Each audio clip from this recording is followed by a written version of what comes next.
This is the best of the wrap-up show. A recap and behind-the-scenes look with John Hein and Gary Dell'Abate. The best of the wrap-up show begins now. Hey, it's Gary Dell'Abate. On Tuesday's wrap-up show, Ronnie the Limo Driver came in and we talked about his poem that he read at the holiday party. Ronnie's still not really understanding how he insulted Howard.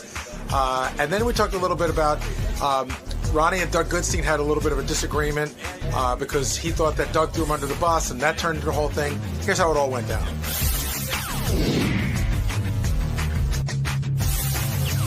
Now, do you guys think Howard had a right to be offended by Ronnie and what he did, or was Howard overreacting?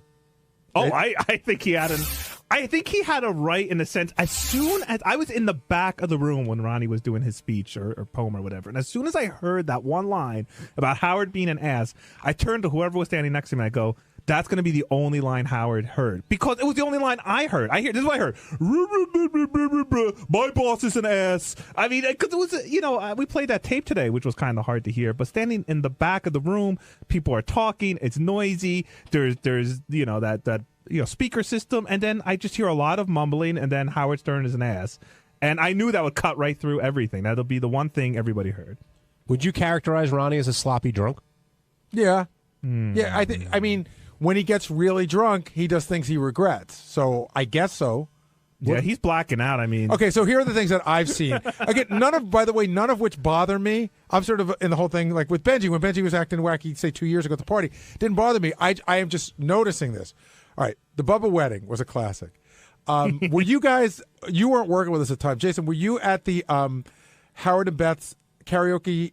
Yes, Valentine's party yeah. Where Ronnie took his shirt off and Yes. passed out in the King's Throne. I have pictures of it. Okay, that was another great one.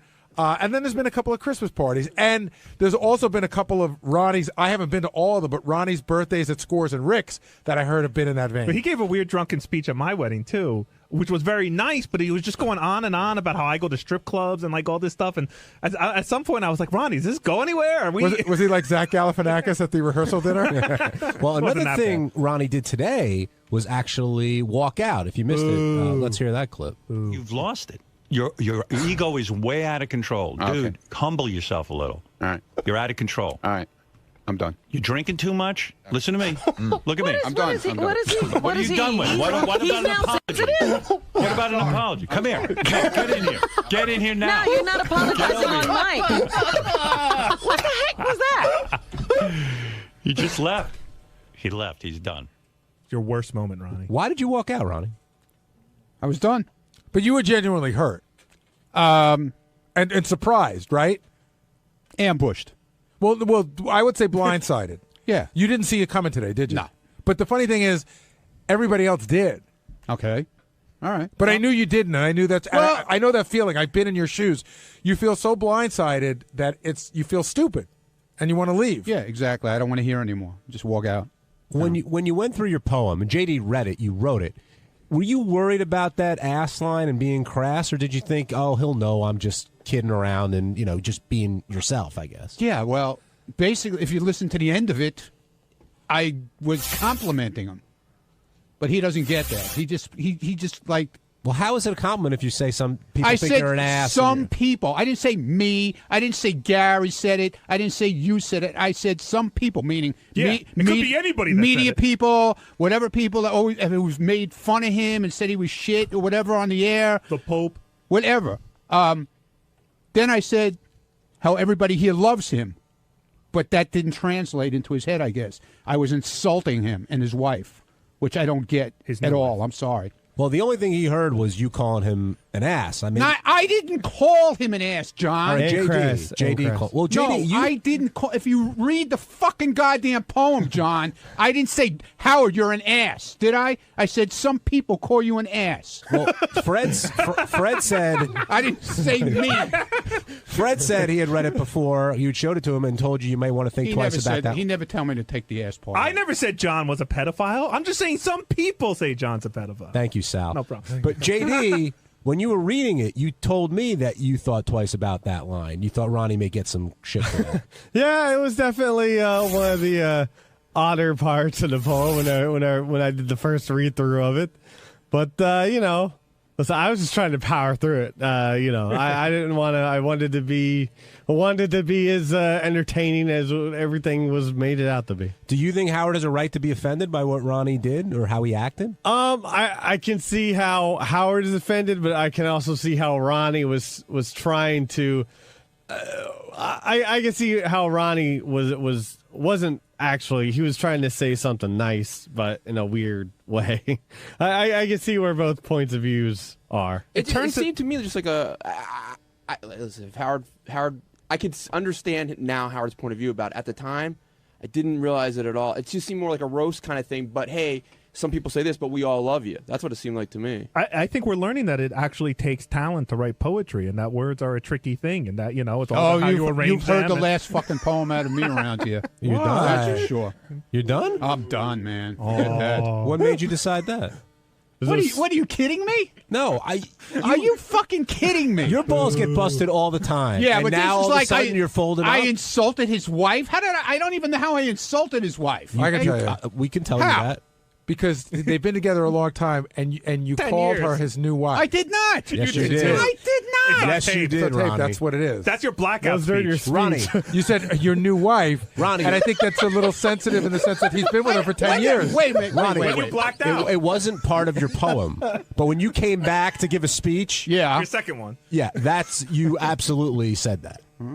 We know because the reaction of everybody in the room was like, "What did he I just think say?" you called her a chippy or something. Oh no, that's No. what Scott's No. wife called you. It was right before you fucked Robin Salem at the party. That was also funny because I had heard, and tell me not to get too many You subjects. ask me whatever you want, Gary, because I had heard that this might be the last time you have me on the air. Okay. So, I had heard that you said before Scott's wife got there that she better not start with me. I don't want to take any shit from her. If she fucks with me, I'm going to give it right back to her. And then, like 30 minutes later, you guys were doing dances. Yeah, because first of all, I wasn't the one who was really hurt by the whole thing. It was Stephanie who was hurt by it. But what happened that she didn't give you any shit? I guess did she apologize? She apologized to me, and she also apologized to Rachel for last year. All right, so that's cool. What about the Stephanie? Yeah. Oh, yeah. Yeah, and to Stephanie. So it was all water under the bridge. See, but we didn't know any of that. Yeah. Worked it was it out on the dance well. floor. You guys didn't have cameras. Now, what You had to happened- Follow me around. No, you Why? wouldn't come in this morning because you were still mad at the other thing. Now, why did Howard think you were loaded when he first got there? He said you were drunk I from wasn't. the get-go. I don't know. I didn't even do a shot. I don't know what he's talking about. I don't know. You were pretty drunk when I first got there. I wasn't drunk at all, Jason, the whole night. Well, you don't remember giving a speech? I remember giving it. I just wanted to see. We went out to dinner the other night. Doug Goodstein and Richie and Ganji and I forget who else was there. And he started this whole thing with, "Do you remember the speech he gave?" And everything with him, he's recording on his phone. I mean, we're out for dinner. We're supposed to be like we're on vacation, but everything with him is the TV show. I mean, you can't have a night where you just sit there and have fun where it's not. You know what I'm saying? Well, yes and no. I understand. Yes and no, because I think you were in here a little bit about a year ago telling me everything that Ganji ate when you guys went on that shoot in Texas. Yeah, well, you asked me and I'm answering. Dude, I don't care But- where this story's going. You were drunk at the Christmas party. But I wasn't drunk. Yes, you were. No, I wasn't drunk. You were worse than drunk. No, I you were wasn't. No, I oblivious. wasn't. No, I wasn't. No, I wasn't. All right, if you weren't drunk, how would you categorize yourself? I was high, having fun. Okay, here's a question: That makes if more you were sense. driving and you got pulled over, No, I wasn't driving. Would you? If you were, I would have went to jail. you would have gone to jail. But you'd be having fun. I would have went to jail, but I wasn't loaded to the point where you had to carry me out. Right. You know what I'm saying? Yeah, this guy walked out in his own 2 feet. What are we getting on Yeah, this exactly. ass for? Matt in Syracuse, you're on the wrap-up show. Hey, John. Hey, Gary. Love the show. Thanks, Matt. What's up? What's your question? No question. It's just rip Ronnie's ass apart. There's no question. No, go ahead. Make your comment, Matt. In fact, I think I'm ripping on Howard because I think if Howard's got such a problem with Ronnie's behavior, he continues to validate it by putting him on the air and making a big farce out of everything. If Ronnie needs to shape up, Howard's got to be the one to say something about it. Who would have ever thought that Ronnie would be the one to take himself off the air? Like, I would have swore if it came down to it, it would have been Howard kicking you off the air. What do you think of that, Ronnie? Do you think that if Howard were really, really upset with you, he wouldn't bring it up on the air? He'd talk to you about it off the air? But I don't know anymore. I don't know where he's coming from anymore. Did you talk about the party at all when you drove him in this morning? Happy New Year. How are you? How was your vacation? That was it. So How's this- that new wife of yours? Yeah. So this literally came out of nowhere to you this morning. You didn't Yeah. expect to hear anything about the poem. Did you think you would be praised no, for the poem? I don't know. I thought it was halfway decent. I didn't think it was terrible. Not like you rhymed ass was It's not- ass or anything. It's not like I cursed him. I didn't. He claims I cursed him out, but I don't get it. I just don't get it. I'm sorry. I just don't get it. All he did was hit me this morning with, below the belt with everything. Didn't bring up anything like good stuff. Like the one good thing out of the whole vacation was how I got great shit on Twitter and from people about hosting the best thing of 2011. Didn't say a fucking word about that. But rather hammer me to death. Did you really expect that he was going to walk in, flip the switch this morning? And No. But you should hear how good Ronnie was. No. During this whole thing, I could have got something out of it where I wasn't fucking stabbed. You know what I'm saying? Stabbed? Fucking stabbed. He made an observation. It's not like he made it up. He didn't make up what you said. That would be stabbing you. Gary, I never said he...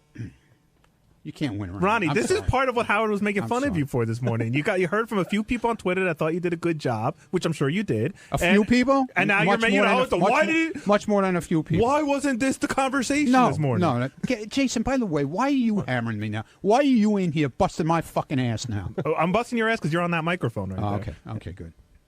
This was your part of your plan too, right? Yep. What? John called me To last bring night. him in here. It is never part of my plan to have Jason in here. All right. Never. All right, whatever. He actually rolled in on his own. Whatever. But Hey, why did Ronnie's getting some good tweets right now. Hold on. Yeah. Oh, yeah. I'm getting great tweets. So Ronnie, did you expect I can imagine. when you were I in- haven't even looked, and I'm not looking. before you walked out? Okay, Howard hit you a little bit, but did you expect like Robin or Fred or JD was in there? Did you think he'd have your back? No, nobody has your back. Nobody. No. You could be 100% right. Nobody's got your back. But who's to say what right and wrong is? You can't win. I'm sorry. Is there That's it. anyone on record that will say that Ronnie was not drunk off his ass at the party? I think he was in control. Like I think he knew. Like You have Benji, you have a low level of credibility. What I mean is, I don't think Ronnie was like we've seen like people that are completely out of control at a party. Ronnie that throw up or like Ronnie has to be carried out. Like he wasn't. I think he for the most. I think he knew what he was doing.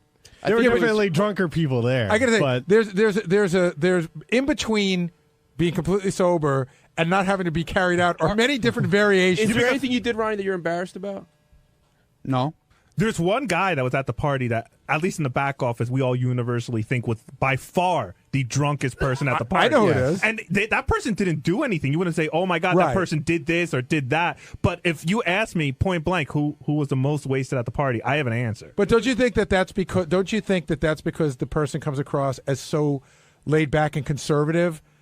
Otherwise, you wouldn't have noticed. It was definitely part of you're not expecting it from him, right? Even though we don't know him that well. But the other point is, Jason, you can say who it is. It's pretty obvious. At a certain point during the party, I'm pretty sure he had no idea who I was. Like, don't worry, on Howard TV, they'll see who it is. Who are you talking about? Your dance partner. Yeah, you were dancing with him. Yeah, I have lots of pictures. Tugging his tie. Oh, John Lieberman? Yeah. Billy and Reno, you're on the wrap-up show. Billy, you there? Oh, hey, good morning, guys.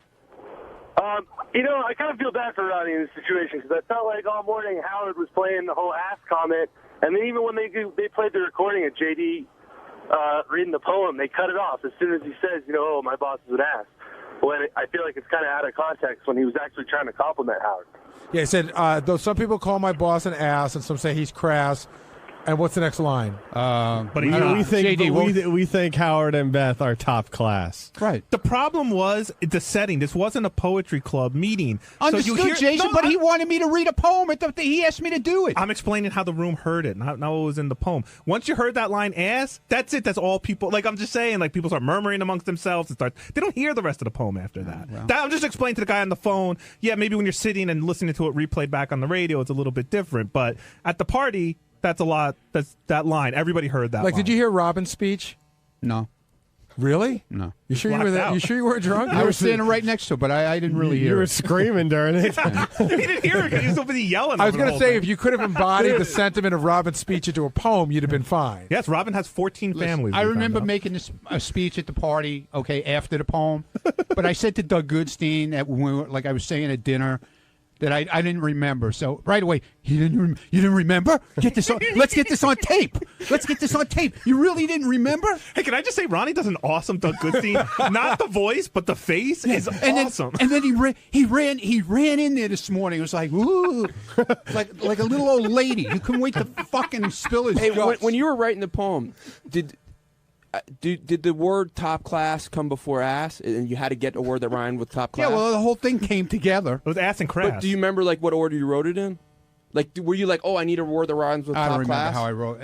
I scribble a lot. I think he started with the line "Howard's an ass" and then wrote the poem around that. No, I never said Howard's an ass. I said Howard. Some people. Oh, I never said Howard's an ass. See, would he So have let's been say better? maybe you could incorporate about bass But that's or how he liked to interpret it. That I basically called him an ass. Now, would he have been better off if he said, Jay Leno calls you an ass, but that jackass has no class? Would that have been better? It's still a horrible line, but yeah, that pentameter's a little. Look, Yeah. I wasn't writing and communicating is a talent. My paradiddle. Ronnie, kidding aside, it seems like, I mean, you get a lot of shit on the air. We all know that. But it seems like this time you're genuinely hurt versus other times you kind of brush it off. I didn't do the poem to fucking insult him, and he keeps saying that I did it to insult him. So it's such bullshit. Will you talk with him about it? No. Why not? Because everything's on the air. He'll talk to me. If he wants to talk to me, he'll bring it up on the air tomorrow. But you wouldn't talk to him about it on the air today. No, because I was done. I had enough. Will you go back in if he wants you tomorrow? We'll see what happens tomorrow. I don't know. Ronnie, it seems the one you're most upset with is actually Doug. No, I'm not upset with Doug Doug. Z. I'm not that upset with. I told him this morning. I said, we went out to dinner the other night, and you just can't go out. You can go out. No, you can't. Not with you, dude. Not with you. Because every time we go out, it's like it's a fucking TV show for you. What do you mean? You broke news to me. I knew this was going to happen today. Yeah, I knew it was going to happen because I told you. I didn't know about it, but I did know about it. You told me 2 weeks later. And I wanted to just see what the fuck you were going to do. You told and me right away, can I put this on my camera phone? I got your reaction. That's what I do.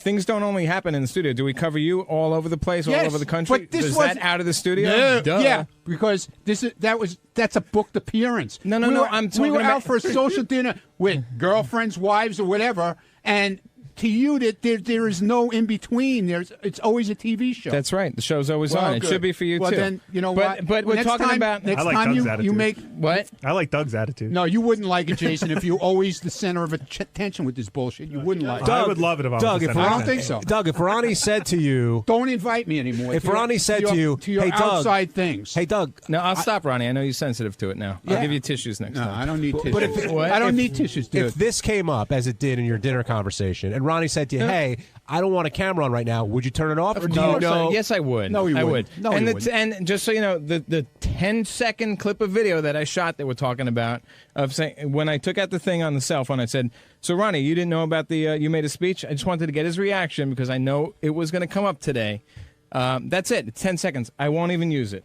I'm going to erase it. I'll erase it right in front of your face. How about that? How about it? Well, I wish you. I wish the pace was more like you. Can I tape you erasing it? Yeah, but would he erase it? No. But I'll show it to you guys first if you want to see Hey, it. Ronnie. No, I won't, Ronnie. But the I'll big erase it thing if was, you I don't thought want. which was interesting. So you say Ronnie says he didn't remember. It was like virtual. I guess what's described as a blackout. And Ronnie, you're saying that was a joke. I was saying, yeah, I knew exactly what I knew. I made a speech. I don't remember everything I said, obviously. Do you think there were moments of it that you're blacked out? No, I wasn't blacked out. Well, But what if you? I just didn't remember. If you don't remember certain That doesn't things, mean I'm blacked out. You're blacked out. You're laying on the floor practically. No, You're you blacked could out. have a blackout without falling on the floor, meaning you have lapses in memory. Yeah, I Like, did. I'll Like be I didn't honest. remember. I didn't remember saying about what you. Right, the new wife thing. But see, that's Yeah. a blackout. Okay. All right. Yeah. No, it's not remembering. Maybe it's early Alzheimer's or something. Yeah, maybe. Early old Maybe timers. it is. That's low. Is it really early? Gary, is it That's fair funny, for man. Ronnie to complain about Doug always having the camera on, or is that part of the bargain you make in being part of the show?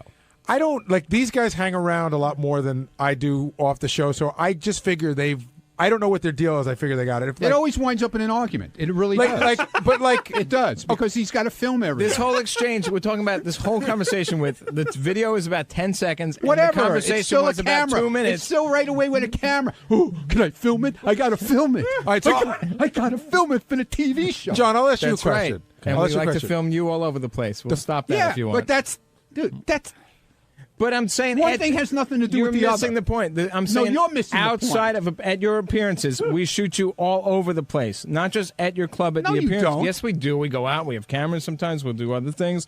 We'll take you around and about. Yeah, right. Okay. But it's And if something part of happens- it's part of your work thing. We weren't working at all. Were we working at all that night? No. I've been invited to the lovely Goodstein household on several occasions, and none of that ended up on TV or cameras. How come?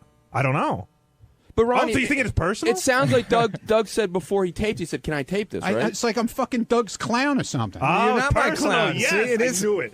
Well, I'm going to be very sensitive to it because I respect Ronnie. Believe it or not, I do. I like him a lot, and I don't want to hurt his feelings. Seriously, I'm not. No, I'm you not going to kid around. You didn't hurt my feelings. I didn't do it to hurt your feelings. It just proves how it's everything. Everything you can't, separate work from having a social night out. But Doug, didn't you say you said, "Can I tape this?" before you taped it? Yeah, he did, and I knew he was going to bring it up today. Well, I mean, but so and this is Gary. Would you have brought this up if this happened privately at a dinner that you were at? Yeah, I think I would. I wouldn't have needed to tape it because my word is worth it. But I get what you were going for. I certainly would have brought it up. That Ronnie didn't remember totally. Do you feel like Doug has you on a string in some kind of way, Ronnie? And when did you start feeling this way? Do I have that power over You went Ronnie? a little strong there, John. Yeah, I'm a puppet. Yes, I'm Doug's he's puppet. not my puppet. No, seriously. When did you start? Is No, this it's something just- new? It's not new because every time we go out, it turns out to be a camera thing. What do you mean? But isn't that all? I don't say everybody's sitting there filming you, Doug. Doesn't that happen when anyone and everyone goes out and with work? Doesn't something always happen? Doesn't someone always bring out a camera? I just saw clips from your Doug, New I Year's could have Eve brought party. out camera. I could have brought out my camera phone in your house and taped things that you said. But that was so fucking ridiculous. What, did Doug say Like anything what? interesting worth taping? Doug's never said anything. What? Marlo. Unfortunately, Ronnie doesn't remember. All right, wait. You invite people to your house, okay? Right. You invite them for drinks before you're going out. So the guy pours you a drink, and then he goes, "Would you like some chips? Well, if you want, bring them out." Okay. Goes to the closet. There's no chips. He starts yelling to the wife, "Marla, we have no chips. Oh, we got some old kettle corn here." Kettle corn? What are you talking about? It's opened it that day. No, you didn't, dude. That was it was opened already.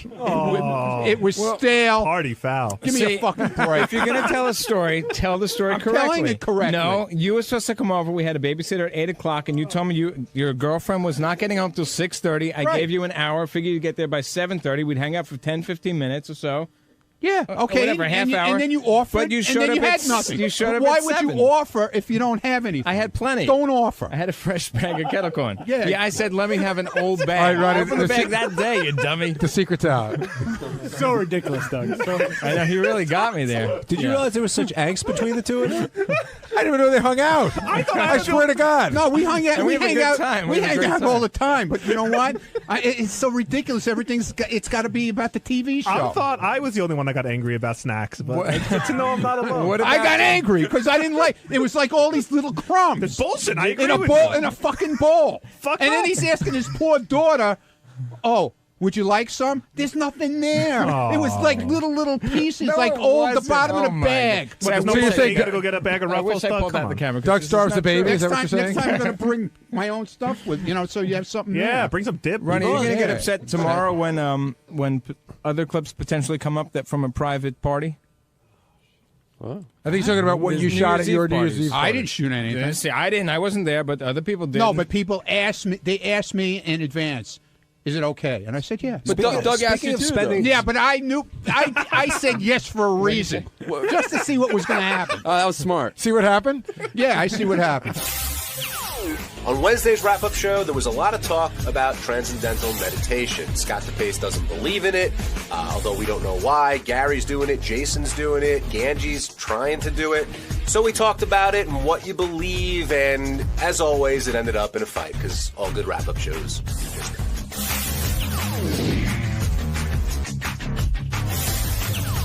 we should start off, since we have Ganji here, with the whole TM thing. And I asked DePace to come down. I think he's going to in a little bit. But it seemed that conversation, first of all, page 69 is back. Some people are excited. Some people are terrified. I know Will and Jason are very proud of it. And they who does stories about them? Nobody. They have done stories about each other at times, but yeah, you're right, Ganji. For the most part, it's all of us. I like to do page 70. But today there was a story about Scott DePace not believing in TM, but that quickly went from Scott not believing in something he doesn't do to Ganji and him not having the time to do it. And how we talked about this before, once your name comes up, Howard just seems to zero in on you. And he said a lot of things about you personally, the way you're brought up, all that stuff. And I know you don't enjoy hearing it, but I mean, let's start from the beginning. Can you make the time for this, or are you just choosing not to? No, I'm trying to. I want to. So I'm trying to make time. What was happening, I've been doing it consistently once a day. So around... Oh, so you've been doing it the whole time? Yeah. Okay. I've been doing it once a day. So I do it every day around like 7 o'clock at night. So I do it in my office before I leave work. So I've been trying to do it in the morning. My biggest problem is not getting up early enough to do it where it makes sense. So what was happening is I was getting up early, and I was literally just moving from my bed to my couch and then re-falling asleep.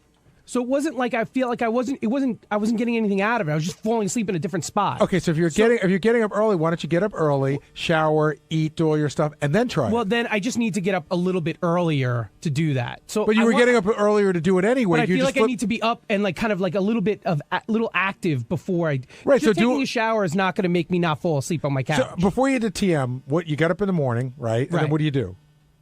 Wait, in the morning? Yeah, like you get up, like before I did TM. Right. All right, I get up in the morning, I take the shower, and I'm out the door in literally like 30 minutes. Okay, so do all of that, but get up 20 minutes earlier and then do TM after you get ready to go out the door. No, true. And the other thing was a couple times where I was doing it, again, I was falling asleep, and then I was like late for work. So don't you set a little time? They make a little app on your iPhone. I do, but I wasn't hearing it. For whatever reason, I wasn't hearing it. Really? You're one of those guys? It takes, Maybe TM was like putting 10 him alarms. in a trance and he couldn't hear it. No, it takes like 10 alarm clocks for me to get up in the morning, and if I fall asleep, sometimes I don't hear it. I don't. Did you hear they made a movie about you? What's the that? smartest guy in the room.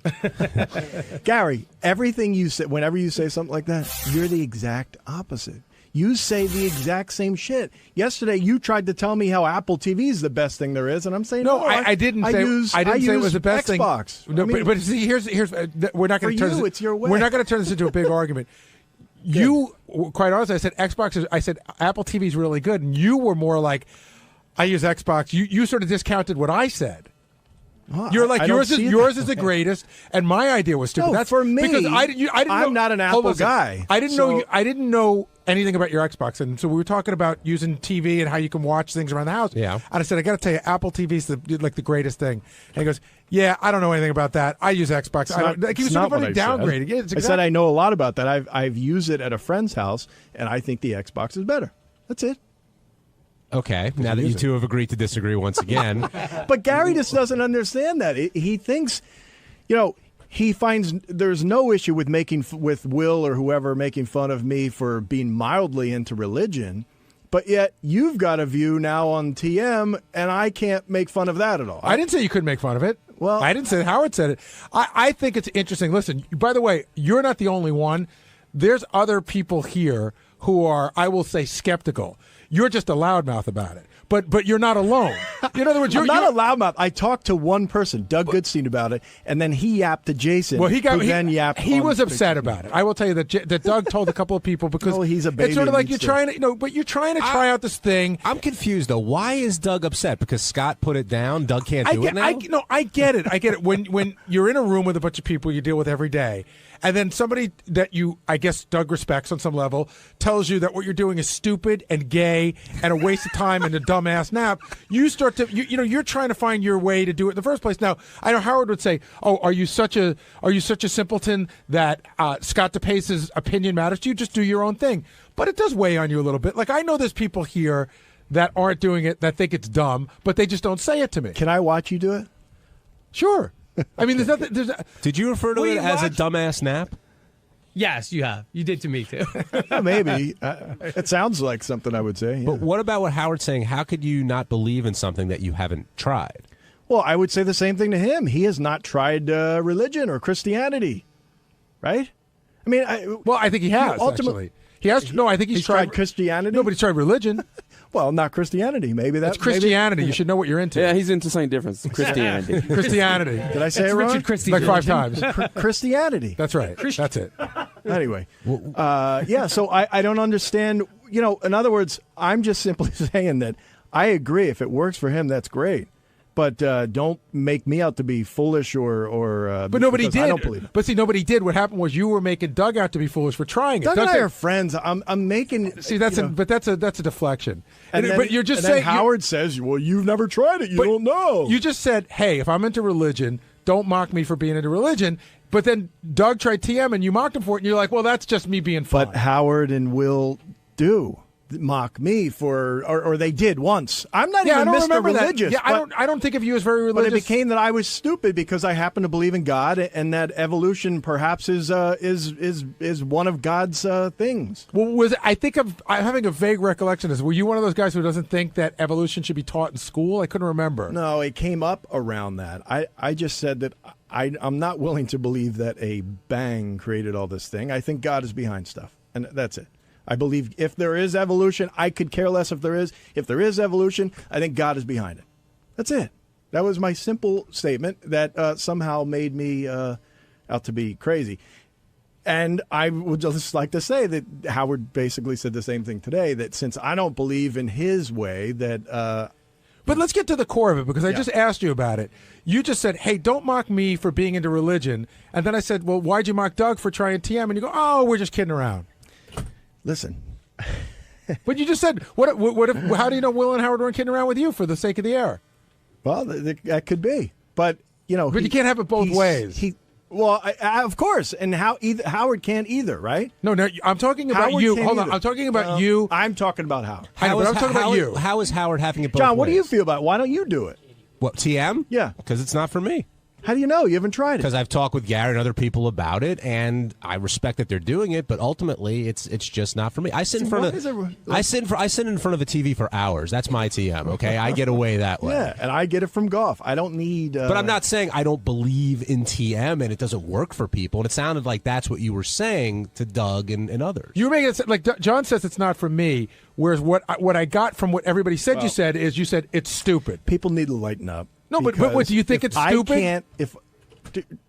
To me, it's something that I don't think I could use. I don't need it. That's fine. And that's fine. But do you think it's stupid? But amongst friends, yes, it's stupid. But Would why? I say it to Howard or you even know? I think your religion is stupid. So what's the difference in what I said and what you said? And you've told me as much. So what's the difference? I have not. I'm not willing. I wasn't in on that conversation. Of course, you've said it in the past. What do you believe? No, I haven't. Yes, you and I don't have. talk religion. In this room, we've said it. Are you a devout Christian? No, we're not. But I don't think, Scott. I do think it's ridiculous that you say I don't believe in it. I don't think you know a lot about it, about what the purpose is, that kind of thing. But we do that all the time about every single subject here. How many of us tried the video caddy before we bashed how silly it was? I pretty much saw how it worked. I mean, I didn't have to try. I don't play golf, so it doesn't matter. Well, that's ridiculous, though. If you believe it, see, you don't. I know. Play golf. No, hold on. I know that. I agree with Howard. This is what we're going to say. I know that you're basically saying tripods are silly. I know that you should videotape yourself playing golf. I know that works. I'm not sure that the clamp you're selling is the answer. But it's one answer, but like not the saying answer. A tripod is ridiculous. No, there are just better tripods and clamps. But you don't you can't don't want a tripod on the golf course. You can't reinvent a clamp. I didn't reinvent anything. I made one and brought it to a market. That was it. So that's all I did. You're saying that you can call TM stupid with certain people because you have that relationship. With other people, you can't. So who do you have that relationship with where you feel comfortable saying something like that? Most people here, but Ganji and Doug. If Will came to me and said, "Hey, I'm doing this TM," I'd make fun of him for it. Of course. Who are you not afraid to give your opinion to? Who would you rather not give your opinion to? Well, I wouldn't tell Howard that. I don't think. I don't think I would even say that to you. There's I a think if different we were level. riding up in the elevator and I told you I was doing TM and that was the first you heard of it, you'd probably chuckle. Inside, I would chuckle, and then I would tell you that I'm not into that. But we don't have that same relationship, you know. Gary, Howard said when you first had the list of who was going to do TM, he went through every person and knew who was going to stick with it and who wasn't. That's right. Now, do you think were his and your assessments off? Did anybody surprise you? I guess Sal bailed early. Yeah, he thought that Sal would bail, and he thought that Ganji would bail. He thought that Jason and I would stick with it. And then, how does he know that? Just a guess. It's not. I mean, he said on the air that Jason's disciplined. What the hell is? Who's he looking at? What do you mean? I mean, yeah. What's he? 300 now? 300 pounds? Oh, weight wise, you're saying? I mean, that doesn't look like a disciplined guy to me. Can you be disciplined in some areas but not others? I mean, I guess because, maybe he just chooses. All right, I'm not going to be disciplined when it comes to my weight. But everything else I'll be disciplined with. I don't know. Well, when he was describing everyone, he did say that about Jason. When he got to Ganji over here, instantly he knew Ganji wasn't going to do it because he can't stick with anything. Yeah, because of my weight. Yeah. Like he's basing it on my weight. Well, is Ganji disciplined? I don't know, man. I don't know who's. That's a no, by the way. Yeah, that's probably a no. Yeah.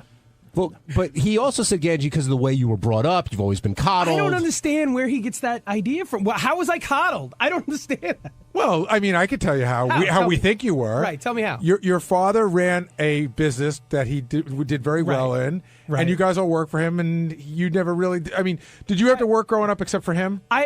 Yeah, I had a paper route. I worked at Roy Rogers. I worked at a department store. Oh, that's right. You worked at A&S. Yeah. I do remember that. So you would describe yourself as just middle class, right? Yeah, we were not rich by far. Howard's under the perception that your father was a builder who was extremely wealthy and that you're a we were spoiled brat. Total middle That's his class. perception. Yeah, I grew up in Queens. I grew up in a shitty neighborhood in Queens. And then you grew up in a nicer neighborhood on Long Island. Yeah, when I was 18 years old. By then, I was already in college and almost out of the house. Well, so it wasn't like college boy. But that's definitely his perception. For whatever reason, he thinks that you were the spoiled brat of a rich kid. Look, a rich growing guy. up, my mother would buy our shoes from the supermarket, from Pathmark, and that plastic, the bin. You know what I mean? Like I didn't have money growing up. We were broke. Don't you think Howard feels though, if Ganji didn't get a job here at a young age, he never would have gotten a job at all? I think now that we're thinking about, I'm trying to think about things that have been said in the past, and I think the perception is that if Ganji didn't get a job in our field, he could always fall back on his father's business. I think that's the perception.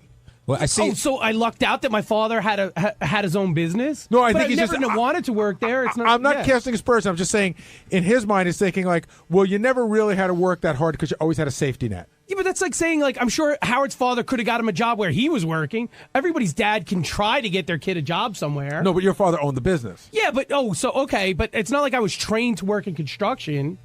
It wasn't like something I was planning to do as my plan B. I've tried using Ganji for construction. It was horrible. Yeah, I'm not. I really? He knows nothing.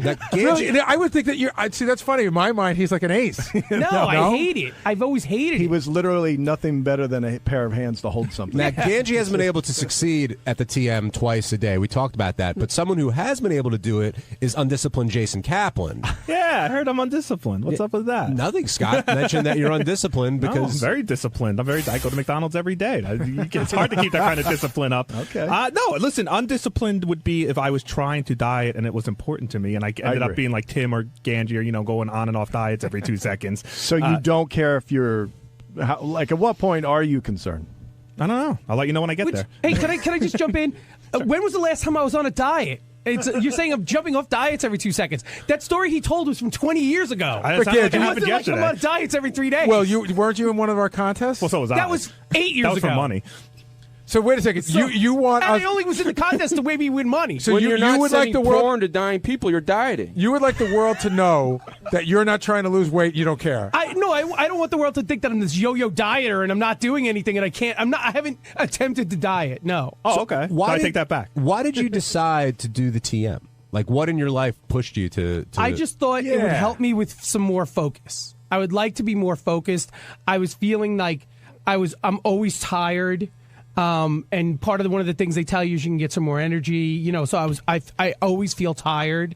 And And I wanted a little bit more focus. I feel like in this ADD world now, where like I have my phone, I have 2 computers at work. I'm like constantly looking between like TV monitor. You know, like I'm starting to feel unfocused, and I thought it would help me. And do you think you'd be able to get up a little bit earlier and do this now that we've talked about it? I mean, I hope so, and that's my plan. I want to try to. I'm trying to go to bed. I'm trying to transition into going to bed earlier. So each night, I'm trying to go to bed a little bit earlier. Well, if you take all these TM naps, you're not going to be able to go to bed earlier. They're not naps, though. They're really not, and they're not. And they're not sleep replacement. And they're not sleep replacement, and there's no spirituality involved in a sense. Like I don't believe in any religion. There's nothing like that. No, I never said that there was. I know, but it's it again. I'm saying that you are just one person who thinks it's weird. I said in the air today. I find it difficult to talk about because people really think that we're in some odd cult. Describe it better, though. You get out of this and suddenly you're like, wow, let me take. But on I the didn't day. say that. Or no, I'm trying to. I'll tell you. I'll talk about something that's. Are you talking about the benefits of TM? Yeah. I mean, Gary, something I talked about in the meetings. I'm on prescription medication for my acid reflux. I've stopped taking it. Wow.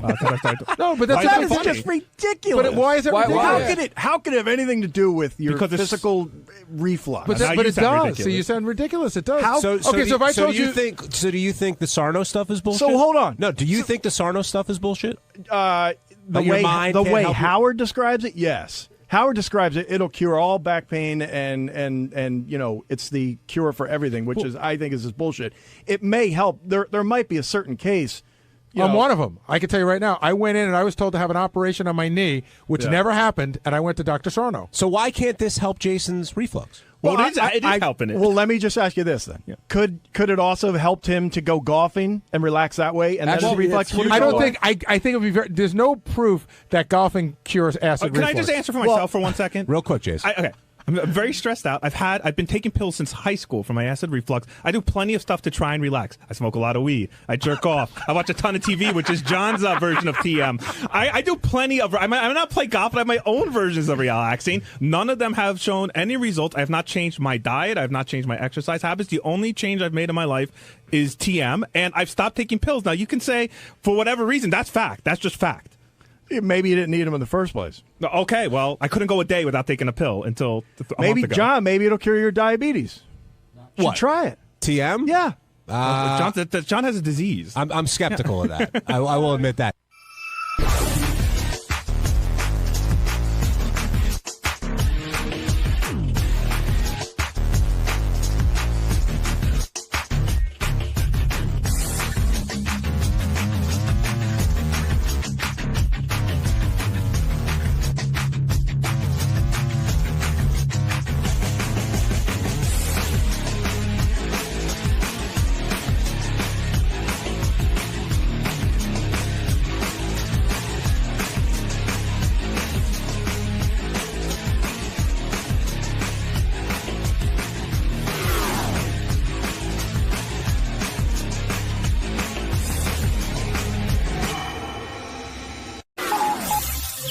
This is the best of the wrap-up show. A recap and behind-the-scenes look with John Hein and Gary Dell'Abate. The best of the wrap-up show begins now. Hey now, Gary Dell'Abate here, Baba Booey. On Monday's wrap-up show, John the Stutterer stopped by and was ranting and raving that Ralph makes more money than him and that no one listens to Ralph's show. Of course, he has no facts to support this, but he rambled on anyway, and it was funny as hell to listen to. Here's how it went.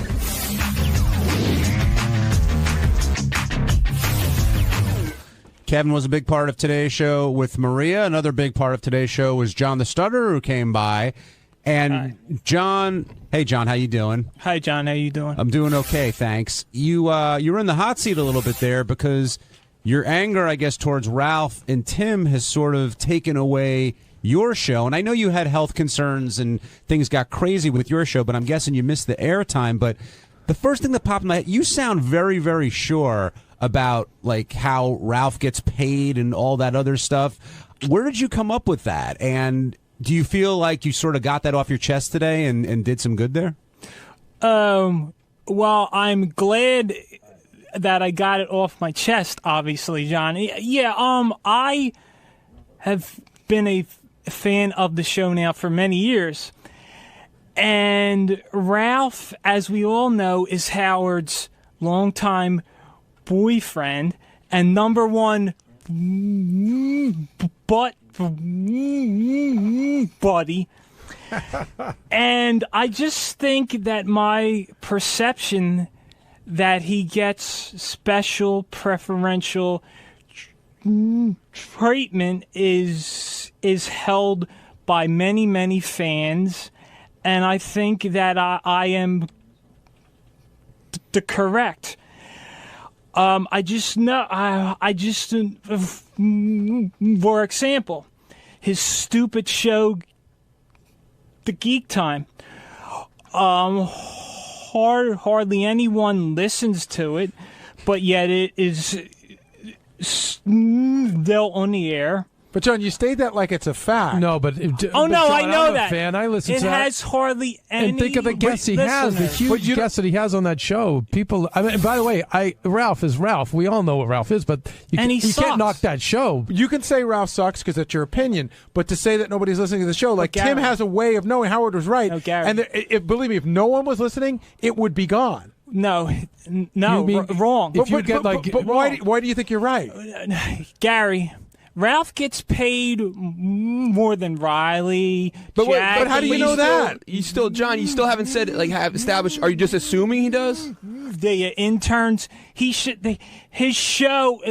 Listen, the fans that I come in contact with, no one even knows when the show is on. People know when Riley's show is on. They know when the intern show's on. They know when Jackie's show on. When Jackie's show is on, no one knows when Geek Time is on. Okay, two things. He does not deserve to get paid more than Jackie. First of all, Riley, the interns, the mutt on the Superfan Roundtable. But you quit over he does get paid but more. John, and you all are afraid of Ralph. You all hold Ralph in this. You all hold Ralph in great hold on a second, reverence. I'm going to get that. And you all hold his opinion dear. May I say something? No one cares about his opinion. He's an ugly 47. He's a 47-year-old, no talent, berry face, big nose, lisping, snaggle-toothed, no talent, low life scumbag. Okay, he's all right, John, ugly, give me a chance to talk. 47, John, I got it. 47-year-old prick, and call in Ralph because no one cares what you say, and 99% of the fans agree. And Geek Time sucks. Well, no one listens to Geek Time. All right, hold on. Let me just say one thing. And I say, hold on, wait. Stop. Who do boycott? John, let Gary talk. You'll get your chance. Go ahead. You've heard the fights that Ralph and I have had. Right. They're legendary. Right. So clearly, I am not afraid of Ralph. Other people have fought with him. I don't think anybody's afraid of Ralph. And I don't know that he's held in high esteem. He is. We do find him interesting. I like when he calls the wrap-up show, but that's an opinion, not a fact. And your poll of poll who knows now when with the fans, hold on, and you ask them about but it's a Geek very unscientific Time. poll. No, it's not. The people in your little world, like in other words, have you traveled to California? You don't know that everyone. You just know the people that you hang out with don't like Ralph's show. So it's unfair to say you know it for a fact. And I'm telling you, Tim is coming down right now to tell you that Ralph does not get preferential treatment or any more money than anyone else. Now, John, I think he does. John, you got to let. I know Tim, you think, you but got you to don't know it. let Tim talk, and then you can say what you want. 'Cause you said some not so nice things about Tim either today. I'm shocked. I thought John and I were very close. It really blew me away. I guess we're not vacationing together now. What did you call him today, John? No. Well, I called him fat, and I referred to him the way that the great Riley Martin does as a cheap motherfucker. Left out the Jew part. I mean, well, no, I love the Jews, but I do too. Yeah, but no, I just feel that if I were to do Straight Talk again, that I should be paid equal to what that no talent, ugly old 47-year-old, big nose, berry face. I'm going to interrupt you. I talk over you. Ralph, How do you know that you're not? How do you know that you're not Because paid there's what no way that Ralph is only getting paid $150 a show. He's getting paid more than Riley. He's getting paid more than Mutt. He's getting paid more than Jackie. Tim, do you want to address this? I don't comment on anybody's salaries or what they But make. I know he's getting. But you don't know. You're guessing. You feel it, but you don't know it. We treat everybody here as fairly as humanly possible, and there's not a lot of Except money for here. me. No. There's not a lot of money. You have a great opportunity. I know that this man here agrees with me. John, I know he does, but everyone's afraid of Ralph. Nobody's afraid of Ralph. That ugly 47-year-old John, prick. you're saying He's Doug Goodstein is afraid? 47-year-old. He goes to clubs. He's a 47-year-old club kid. But if he goes He's to a clubs, prick. he goes to clubs and he picks up chicks. Does that make you jealous? Is that part of it, or do you not care? Why are you? See, everyone here He's afraid. defends Ralph. I'm not defending He's him. a prick. I'm playing devil's advocate. He's a prick. He's a prick. But he's a prick to you. He's a prick, yeah. But doesn't make him he's a prick to 99.9% of all of the fans. John, why how don't do you know that? Wait, John, why Ask don't him. John? Get it. John, Ask him John, right now. I'm asking you a question. Why don't you think Ralph is calling in to engage? I mean, do you think he doesn't really care about what you think, or do you think he may be afraid of you in some way? Well, no, he's not afraid. He doesn't care, but I know why. But I'm just saying, he's a 47-year-old, bury no your face, talent no asshole who doesn't, and no one listens to Geek Time. No one listens to No one listens to those directors No and stars and one producers he has listens on to that show. All No those guys have one huge followings of listens themselves. Of to course it. they do. The No reason one- Ralph's not here No one listens to it. because he went to the club last night and he hasn't woken up yet. No He was one out late. listens to it. Well, John, thank you so much for coming down. He's an ugly 47-year-old prick, and Ralph, fuck you. Hi, everybody. It's Sal Governale. On Tuesday's wrap-up show, we discussed my yeast infection and if my penis smells. Richard Christie took a whiff, so he'll have his input there as well. We also talked about my foreskin and how I have foreskin Friday and do great things with my foreskin, like make cannolis out of it and Freddy Krueger and John Travolta. So, lots of good things to talk about. Plus, I give you some good homeopathic advice on how to maintain your penis, keep it clean and fresh and serene. No Vaseline, if you know what I mean. Fuck her in the spleen. Give her a good ream. You make a good tea. Enjoy.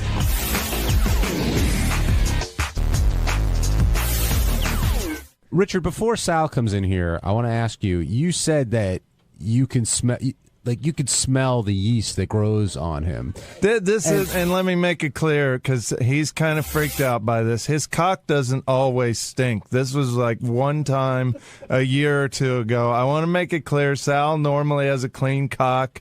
On this one day, I happened to get a whiff. It was like his cock drank coffee, forgot to brush its teeth. Exactly. Yeah. See, Gary, it sounds like Richard's backpedaling a little bit here from what he said on the Sal, air. you could tell Sal was genuine. He's like, no, but like you could tell Sal was sort of offended by that. And at first, Richard was like, no, it does. It really does. And then by the end, you were disclaiming like you just did. So, and I literally just told Sal, we were both in the restroom, and I said, everybody's cock stinks once in a while. You know, it's not the end of the world. It's embarrassing to hear on the air for the first time that once in a while my cock stinks in the bathroom. I'm very, very clean. As you know, today he sniffed my penis on the air and it was fine. But it happens. It does happen. It's inevitable, especially after a bike ride or a jog or something, or if you don't shower. Why would you ride a bike and then go pee with Richard? You wouldn't, but I'm saying just cock smell in general is inevitable in certain cases. But I think he would have told me, like, dude, you cock stink. I did. That's not an easy thing to tell somebody. I did. He's saying he did. I did. Now, today. No, I said when it happened. We were in the you said bathroom my together. pee has stunk. Sometimes when I have asparagus, you said my pee stinks. No, I've talked and sometimes about your pee stinks too, and your pee is hot, like a little steam comes off. So you're lashing out now. No, I'm not lashing. I'm just surprised that my cock. How dare you say my But pee is hot? why does what his pee smells like have to do with why your penis smells? Well, he said I've said it to him as well. I said no, not your. When I've said there was a smell in the bathroom, I never implied his penis. We've talked about your cock cheese before and about how it smells. Yes, personally, but I've smelled it. I mentioned it to and you. I'm not offended, but I'm like kind of hurt that because I'm so clean, I don't want to be in a position where my cock's going to stink spontaneously at any moment because I stay on top of it. apparently you don't if you've got yeast growing out of it. Well, I've had yeast in the past, and yeast is inevitable when you're uncircumcised. Even the cleanest women in the world suffer from yeast infections. Well, Fred was saying he doesn't get yeast. He doesn't have that problem. Everybody's different. You put 10 women in a room, 3 might have a yeast infection, 7 might not. I think clean women might get it. Yeah, clean women might get a yeast infection because maybe they weren't keeping up. It's a possibility. When I spoke to my doctor, yeah, you're right, Gary. When I spoke to my doctor, he says because you're uncircumcised, the moisture is inevitable. No matter how much you pat it, clean it, dry it, it's there. So you are more prone to yeast infections, which in the male case they call it balanitis.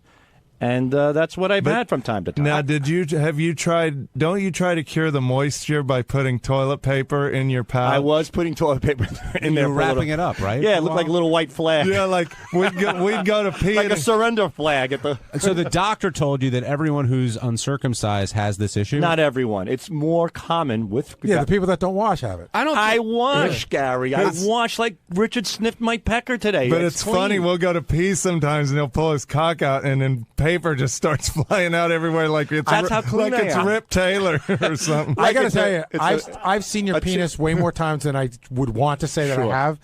And there was something about it today that looked weirder and different. Really? When you started pulling on it, I guess I just haven't been that close. And Yeah. When I always do that thing, like I make like a shiv out of it, it looks like a Batman wing. Yeah, sort of. Yeah, it's similar to that. It's like stretching bubble gum. But he also showed the head of his penis. Yeah, which and I didn't like. He was self-conscious. Yeah, about because that. to me, I think my pouch, my foreskin acts almost like a curtain. Like I still have something left. It's like when a woman wears nipple tassels. The nipples are covered, but the rest of the breast she's comfortable with. I'm comfortable with my head covered. I still feel like there's a little privacy there. When you diagnose these problems, I notice you hesitate to go to the doctor. Like you kind of save that as the last minute. What do? You go on the internet and you search for... You just go on the How did you find out about balanitis? Itchy cock that smells. Google. Is this a... Wait, that's what you did? Yeah. I write itchy cock with smell, and then you Google it. That's also what he types in looking for porn movies. Yeah, I've done it, and then I received a lot of home remedies, which I like to try first. And I got Genetian Violet. I did a whole thing. It was a 2-week process. The first week was Genetian Violet. The second week was tea tree oil, and the third week was garlic oil. Do you know what tea tree oil is for? You put it in the bath. You put 2 or 3 drops in a bathtub. I think it cures lice and dandruff. They use it for a million. They use it. Yeah, stinks like shit. It's hard. I smell like. You ever go into an old house like with a dying dog and a bad furnace, like that sooty, moldy shit? Like it's a smell you can't get out of your nose. It's almost like death. That's what Whose tea tree house oil. was Who that? goes into a house with a dying dog and a bad furnace? I won't say who. Everybody's been in an old house with a dying dog and I think in one of those coal ovens. You know what I'm talking about? It's burnt. It's been watching Old Yeller too much. Ever been in a house with a one-legged transgendered male? Seriously, where are you coming up with that? I've been around the block. What was the name of the first thing? What violet? Genetian Violet. Genetian Violet. Yeah, what is that? It's some sort of natural home remedy, and it's a purple liquid, and I didn't know it stained you. So for the whole week, about a week and a half, my dick was purple, and I had to wash it off. Then I did tea tree oil, which, like Gary says, smells like, when I watch The Walking Dead, that's the smell you get from those zombies. But here's a question I have for you.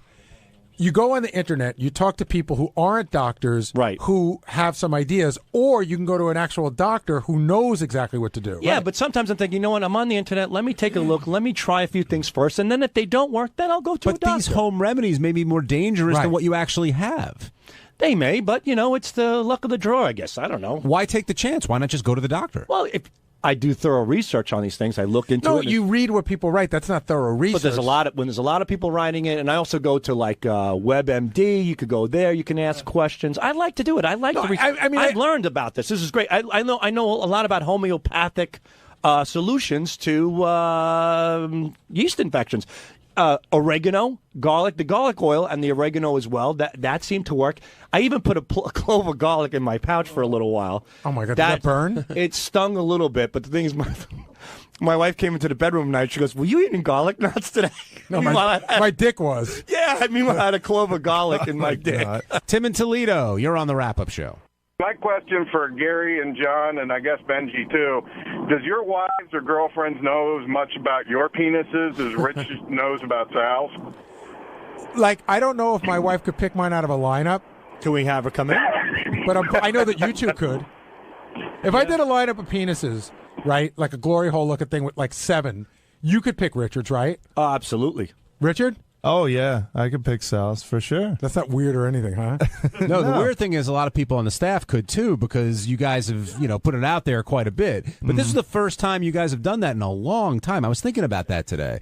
Early on here at Sirius, that wouldn't have been a rare occurrence. But today it was like, okay, Richard's gonna go smell Sal, and I was like, wow, they haven't done that in a while. And we're always up for that. Yeah. I'm always up for it too. I didn't want him to play a joke and put his penis in my mouth. Or yeah, something. you threatened to bite it. I was going to bite it. Yeah, I'll show him. Even your punishments are gay. Would you have bitten it? Lightly, not enough to hurt him, but enough to scare him so he doesn't do it again. He would have just enough to make him come. He would have gnawed it. All right, let's go to. I just lost the call I was going to pick up. We'll go to Mike in Jersey. Mike, you're on the wrap-up show. Hey, guys, good morning. I just wanted to mention maybe Sal could deal with his odor problem by not letting other guys smell his cock. That is such a weird thing to have a guy get on his knees and get a good whiff of his genitalia. There is truth to what this guy is saying. I really, I was thinking about it, and ever since I started working here, I've stuffed batteries in my dick. I've stuffed your idea. Yeah, no, I'm M&M's, your idea. M&M's. I've put in teeth in my cock. The false teeth are my favorite. Yeah. I put in fake teeth. I put microphones into my cock. I've put streamers into my dick. And when you're subjecting your penis to these things are dirty. I put pennies in my cock, nickels. Whoa. You're gonna blame your stinky penis on the fact that you've done all these things? No, I'm not blaming the stink itself, but I shouldn't be subjecting my penis to such dirty things. Your penis, to me, is your genitals is almost your dick is as sensitive, if not more, than your tongue. Why do I have a feeling you were doing these way before you got here? You just discovered when you got here that you could put M&M's in your dick? No, I've never put it. The only thing I ever put in my dick was red wine one time. I pulled it up as a cup and I poured wine in it. And who drank it? Somebody. That doesn't matter. But the thing is that... So how did you know you could get M&M's in your pouch? I did. Well, again, I put wine in it in the past. I do pull it up. And one day I was hanging out with Richard. I don't know. And I don't know how... Guess what's in my pouch, how it came into fruition. But I stuffed something in there and we started laughing about it. I think it was... And that's how it happened. And ever since then, I've been putting things in my cock ever since. But the point that this gentleman is making is that he's right. Like I'm too, I'm freestyling a little bit too much. I'm too open about it. I'm too a little careless. Do you think that you could cause trauma? Is that what you're thinking? Not it's like a health thing. Yeah, it's a health thing. I mean, like you shouldn't put pennies on your dick. You shouldn't. You're not even supposed to, handle loose change without eating and then eating something without washing your hands. I'm putting it directly on the source. Actually, you shouldn't have your dick out in front of another guy if you want to work your way all the way back to the beginning. Right, yeah, and I don't. On the Howard Stern show, it's different. But believe me, I don't walk around with my fucking schlong, swinging around. But does that ever come up on WebMD? Like, have you put M&Ms in your penis as one of the symptoms to check on? But you probably have the most resilient and toughest dick out there because it's probably immune to all these germs. It might be. It's like they say with antibacterial soap. The more you use it, supposedly you're not as immune. But your dick gets in touch with all this stuff, and it probably makes it better. It handles the grit. Does this mean the end of Foreskin Friday? No, Foreskin Friday is a huge hit, and that's going to continue. Are you going to still ask everybody and who's around for ideas and stuff like that? You should talk about that. How you kind of put the genius behind the creation of Foreskin I generally Friday. come up. See, right now there's a big dilemma. It's a think tank. Yeah, every Monday I come up with ideas, and by Wednesday I throw the ideas to the boys, to Will, Richard. What kind of ideas? Like what? Remind me of what Foreskin Friday is. Foreskin Fridays, I do something with my penis every Friday on Twitter because there used to be Titty Tuesday, there's Thong Thursday. So I said, how about Foreskin Friday? How about we celebrate my foreskin, and we do stuff. So. Who's we? I don't know. I think me and my cock. I look at it as a friend. So I came up with Foreskin Friday, and I like for Cinco de Mayo. I did Pouchy Gonzalez, which was my foreskin through Speedy Gonzalez's face, And then I did when John Travolta with all the massage stuff going on, I did Saturday Night Foreskin to Saturday Night Fever. So stuff like that. And then I did holidays, like a lot of holidays. And then when I was going to do in Piranha, like my dick looked like Piranha from the movie, and Rich goes, "Oh, it looks like a grotesque monster." He goes, "Go for more of a monster theme." And we were talking. He goes, "How about foreskin on Foreskin Krueger?" Yeah, Foreskin Krueger. Freddy Krueger. Right. And I said, "How about Nightmare on Foreskin Street?" And so what's the dilemma? The dilemma is as these great ideas come into fruition, great ideas also dissipate. and I'm coming to the bottom. You know what I mean? The well is starting. Well, to you dry can out. make it a firecracker for 4th of July. I've thought of a lot of things. I got a question for you. Like I did the cannoli, which was a huge hit. Thursday is Flag Day. Do you think it's wrong and bad taste, say, if you had an American flag and your penis was one of the stars? No, I would probably get a little flag, like the little ones you stick like into a grapefruit on a cocktail, and I'd take that flag and I'd wrap it around my penis. And you don't think that would upset some people? It's a flag. Has Arbor Day happened yet? You plant a tree in your penis? No, but the one time I didn't do Foreskin Friday was for Good Friday. I said I'm going to No meat? No, none whatsoever. You drew the line there. Yeah, I said I'm keeping the good in Good Friday, and I put a little fish. I didn't show. You should have put a pizza on it.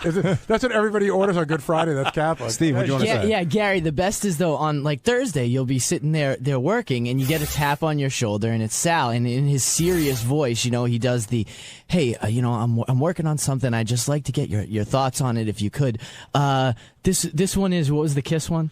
Oh, that was Gene Forskimmons. What do you think of Gene Forskimmons? And then his cock on his phone is in your face. And it's, instead of Gene's tongue hanging out, it was my dick hanging out. So it was Gene Forskimmons. Where's sounding That was a board big for hit. That was over, I think, close to 100 retweets. I average anywhere from 45 to 150 retweets on Foreskin Friday. Do you think it's people joking around, or do you think there's a lot of gay dudes retweeting it to other gay dudes? A lot of guys are joking around. A lot of people are repulsed but love it. A lot of people show it to family members and get them sick. And a lot of people are offended. And there are gay people, too. Do you think there's anything gay about Foreskin Friday? No, not at all. If you knew a gay guy was jerking off to your picture, would that bother you? No. But I don't want to see it. There are guys who now follow I hash marked Foreskin Friday, and I saw other foreskins. Oof, I will never do that again. So I do apologize to anybody else, but at least I'm trying to make it common. What was wrong with the other foreskins? Why is yours interesting and the other ones are gross? It's like smelling your own shit. Yours smells fine, but, Richard's might smell awful. It's just one of those things. On Wednesday's wrap-up show, we talked about the blossoming film career of Ronnie Mund and how other people have taken on film roles while still being on the show. Does it bother Howard? Is Howard supportive? Is he jealous? Which I don't think he is. And it turned into a conversation where Ronnie explained his motivation for his new role and how it's just another step in the ascent of the stardom of Ronnie Mund.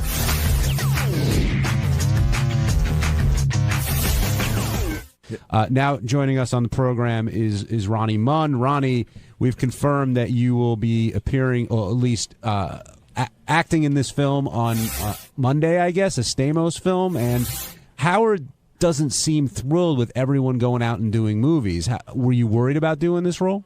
No, I had talked to him about it.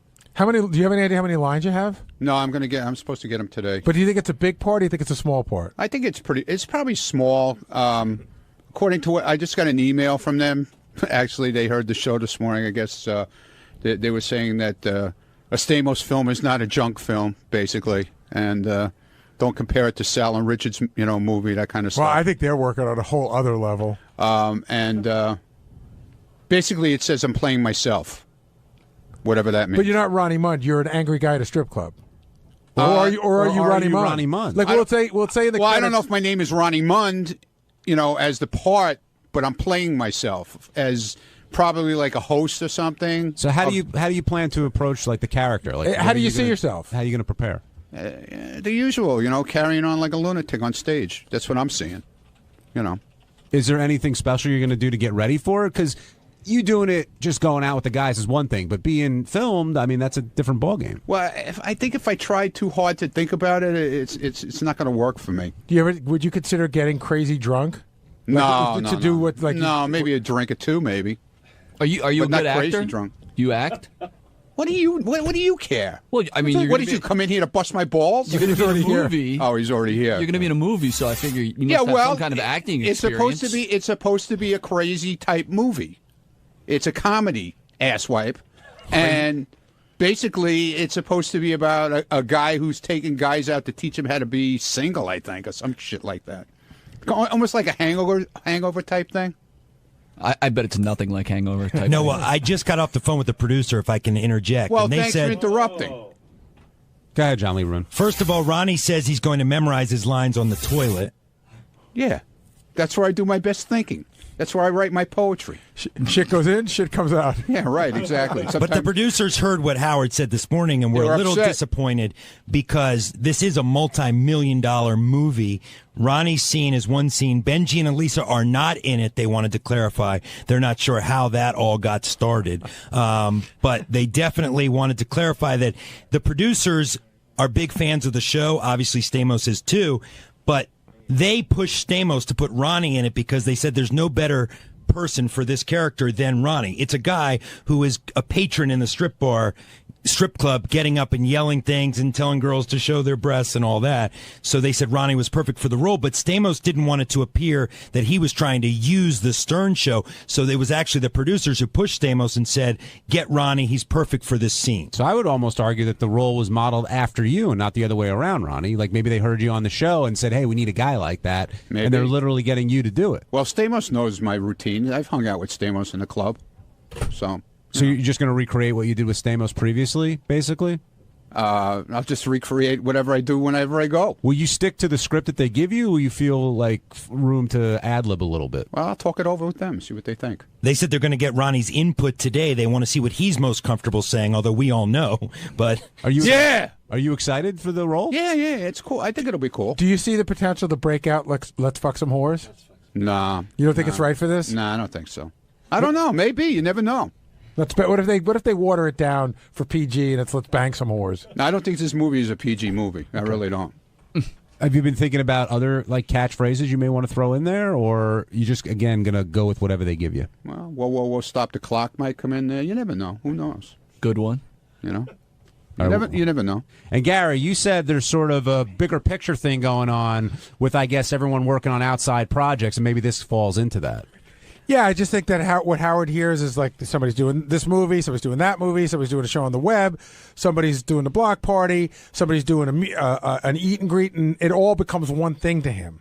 Richard, you've done a bunch of films, actually. Howard talked about that today and made a joke how you wouldn't turn down any role you were offered. He was in a big film, though. He was in a legitimately big film. Yeah, the White Castle film. Well, Harold and Kumar escaped from Guantanamo Bay. Yeah. It's always weird when I'm sitting at home and that pops up on HBO and I just see Richard walking by in a KKK hat. And there's another movie I was in that's been on Showtime a lot in the last month or two called Albino Farm.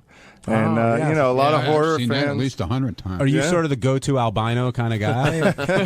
Well, now that Edgar Winter's very sick, they get Richard. But when you hear this movie's out and Bigfoot's doing it, and I guess this is the movie Sal got his teeth done for, we found out today, and you're in it as well.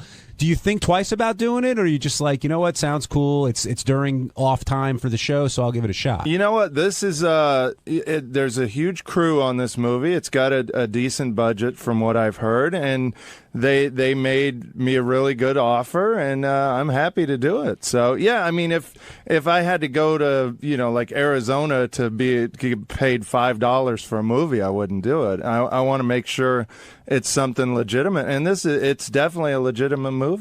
Gary, do you blame Ronnie, Richard, Benji, if he gets that role, whatever, for taking these roles outside of the show and being in these films? No, it depends on what the roles are. I think there's a big difference between being Benji from the Howard Stern Show or being the weird guy on the corner. Do you know what I mean? I guess you'd have to take it part by part and figure it out. I actually got to be in a movie that Maria Menounos' boyfriend, Kevin, directed that's going to be coming out soon, too, called Serial Buddies. How many films have you been in? I don't know. My film career started with Jodie Foster's Contact. Is that back true? Yeah, but I was one of the people running away from the explosion and when one of these spaceships blows up or something. And then I got to be in Tom Hanks's From the Earth to the Moon. I was hippie smoking in laundromat parking lot. I have to say, in the history of the show, probably the greatest role that anybody on the show has ever gotten ended up on the cutting room floor, but I saw it because Cameron Crowe sent it to me. Kenneth Keith Kallenbach had a scene with Tom Cruise in Jerry Maguire. I remember Cameron Crowe called me, said, I want him. They flew him out, and I saw the scene. He was supposed to be a wacko fan, but I wish if they could do the DVD extras just to see Kenneth Keith Kallenbach acting with Tom Cruise is worth the price. I went to see that movie to see Kenneth Keith because I remember you guys talked about it on the air, and I was like, where in the hell was he? Derek in Massachusetts, you're on the wrap-up show.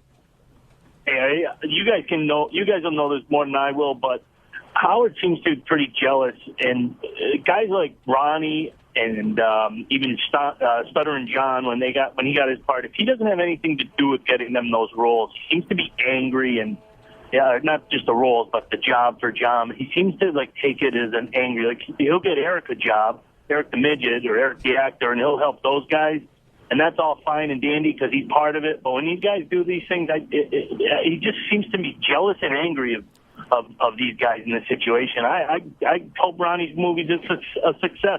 I'll go see it just because he's in it. Derek, I could tell you, just because I talk to Howard a lot, it absolutely 100% is not jealousy. That's not what it is. I know there was we had an incident one time where Wings, the show Wings, called Howard and asked Howard to be on the show. Howard said, no, I don't want to do that. I'm just, I'm protecting my brand. I'm not going to be on Wings. So unbeknownst to Howard, they turned around and they just called Stuttering John. And Stuttering John took the part. Now, whether John knew Howard had been offered or not, I don't think that was the case.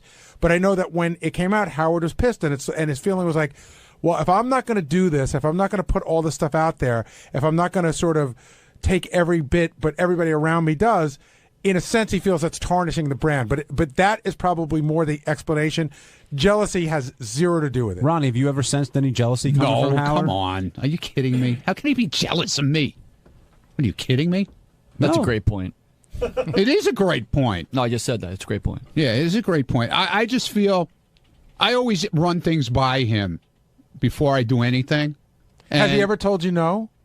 Because I think running things by him could be difficult because he doesn't want to be the bad guy. I could tell when he'll give me an answer he doesn't think it's a great idea, but if you want to do it, right? You know what I'm saying? I wouldn't do it, but if you want to do it, that's fine. Right, and he didn't say anything about this. He did, with Stamos calling me, he thought, it was kind of strange. I thought it was, dude, like I said, I got the text message from John Friday night at 1:00 in the morning.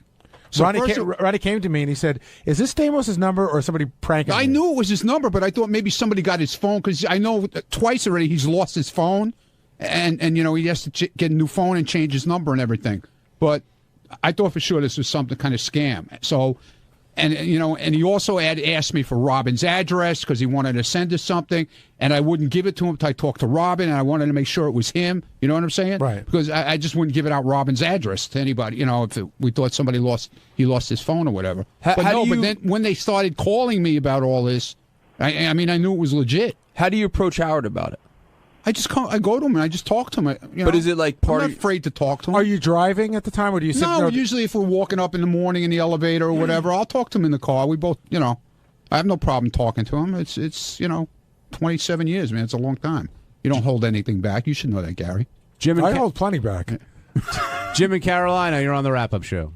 Hey, Ronnie, if you got offered a big movie role with a pretty good payday, but you had to quit Howard, would you do that? No, I've said that a million times. I wouldn't. He comes first no matter what. And I work all my schedules around anything that I do. I work around him where I'm there for him first, and then like with America's Got Talent, we had block party shows that I didn't attend because I had to be with him in Los Angeles or San Francisco.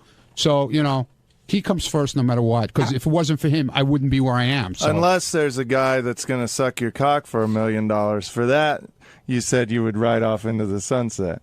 Yeah, well, I'd have to, man. How could I ever face the fucking people around here ever again? How do you juggle your schedule, Ronnie, now with the film roles, with Howard, AGT, the block parties? You're a busy guy. Yeah, well, it seems to work out where it's, it's on off days from the show, which is okay.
by the way, Richie Wilson, and congratulations to him and Rachel Fine. Yes. They got married on Saturday. Tied the knot. They tied the knot. I was not there, but I sent a very substantial gift, I feel. And, which is better than me being there. But a couple of people taped stuff, and I got to tell you, like as goofy as Ronnie used to be getting drunk, the new show Drunk is John Lieberman, the news guy. Really? Oh my God. He's wilder than Ronnie? Yeah. Wow. Hold on, let me get to it. What's his deal? He's out of his fucking mind. Remember, like at the Christmas party, he was dancing wildly? Yeah. You know, like I throw a Christmas party for the staff every year, go to a really nice restaurant, and we eat and drink. And John's like that guy who's like a big klutzy dancer, but insists on dancing. Like he's jumping all over. So is Ronnie. Ronnie's like weirdly uncoordinated and can't dance. Right. Ronnie will knock you over. Yeah, but he's really uncoordinated, Ronnie. And so is like John Lieberman. They both have that same weird dancing style where they're not even dancing. They're like just they're kind sort of jumping and bumping. Yeah. It doesn't look like fun what they're doing. It looks awful, like a misery. So John Lieberman really got tanked, and he was just look at him dancing. Can you see that monitor? Look, it's like there's no sense of rhythm. That is not dancing. And he's dancing with high pitched mic, showing that he likes gay people. I like gay people, but it's not necessary to dance. You're not going to dance with a gay person? I actually danced with Mike at the Christmas party, so Did you? Yeah. But he happens to be a good dancer. He fits well into my shoulder. Really? Yeah. Anyway. Does he let you lead, or do you let him No, I lead. I'm the man in that relationship. We slow dance. But, John Lieberman, he is whacked out of his skull. Let me play you some tape. What did he do? Oh, he's just out of control. Guys, where is that? Because I'm having a hard time finding it. Because I usually expect Ronnie. In orange, sorry. JD1 in orange. Yeah, Ronnie's usually the fool. Yeah, I expect to hear Ronnie stories on a day like this. No, Ronnie's like Mr. Cool now that he's kind of thinks he's a star. I hate to say this. I think he thinks he's me. Like he gets up on, like he just. What are you talking about? I don't know. He's just so weird. So weird. What do you mean it's weird? What is it? Are you out of your mind? Like it's Ronnie Superstar.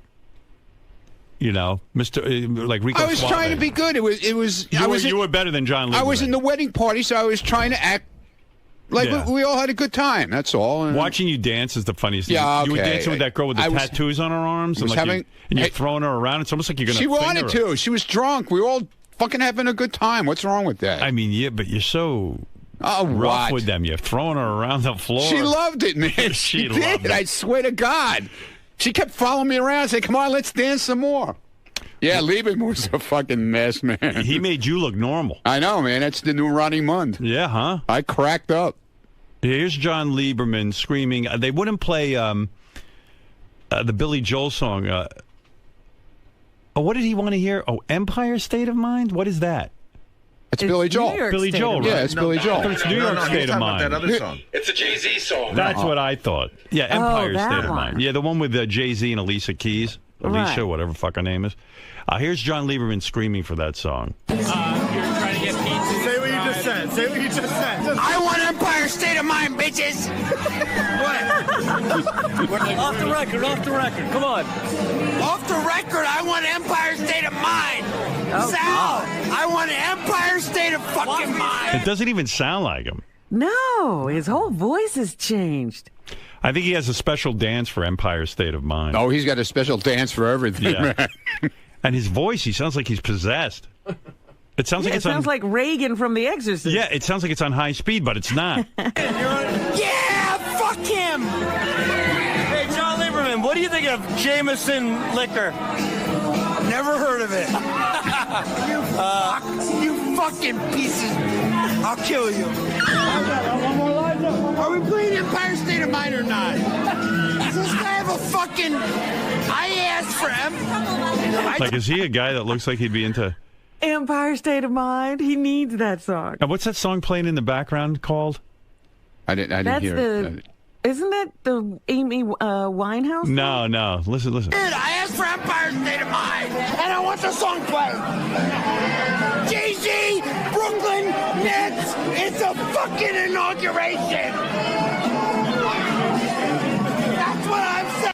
How can you even hear it with him? Yeah, you can't even hear the song. I am officially old. I hate weddings. I hate all that noise. I hate people yelling and drinking. I just want to be alone. Where is John? How come he's not in here? I don't know. Probably still hungover. No, he's here. His eyes are a little bloodshot, but he's here. What is it, JD? I know the song playing in the background. What is that? It's some Amy Winehouse song, but it is Amy Winehouse. It's the theme to this show called Secret Diaries of a Call Girl. There he is, Ronnie Mund. Party animal. Like, John, I think if he was one of these, like you're the guy who ruins his reputation at the office party, because I think he was one of these, like, solid news guys who's not a fucking maniac, and, like, your true colors come out at these things. Look, here's the thing. Now he's all sedate.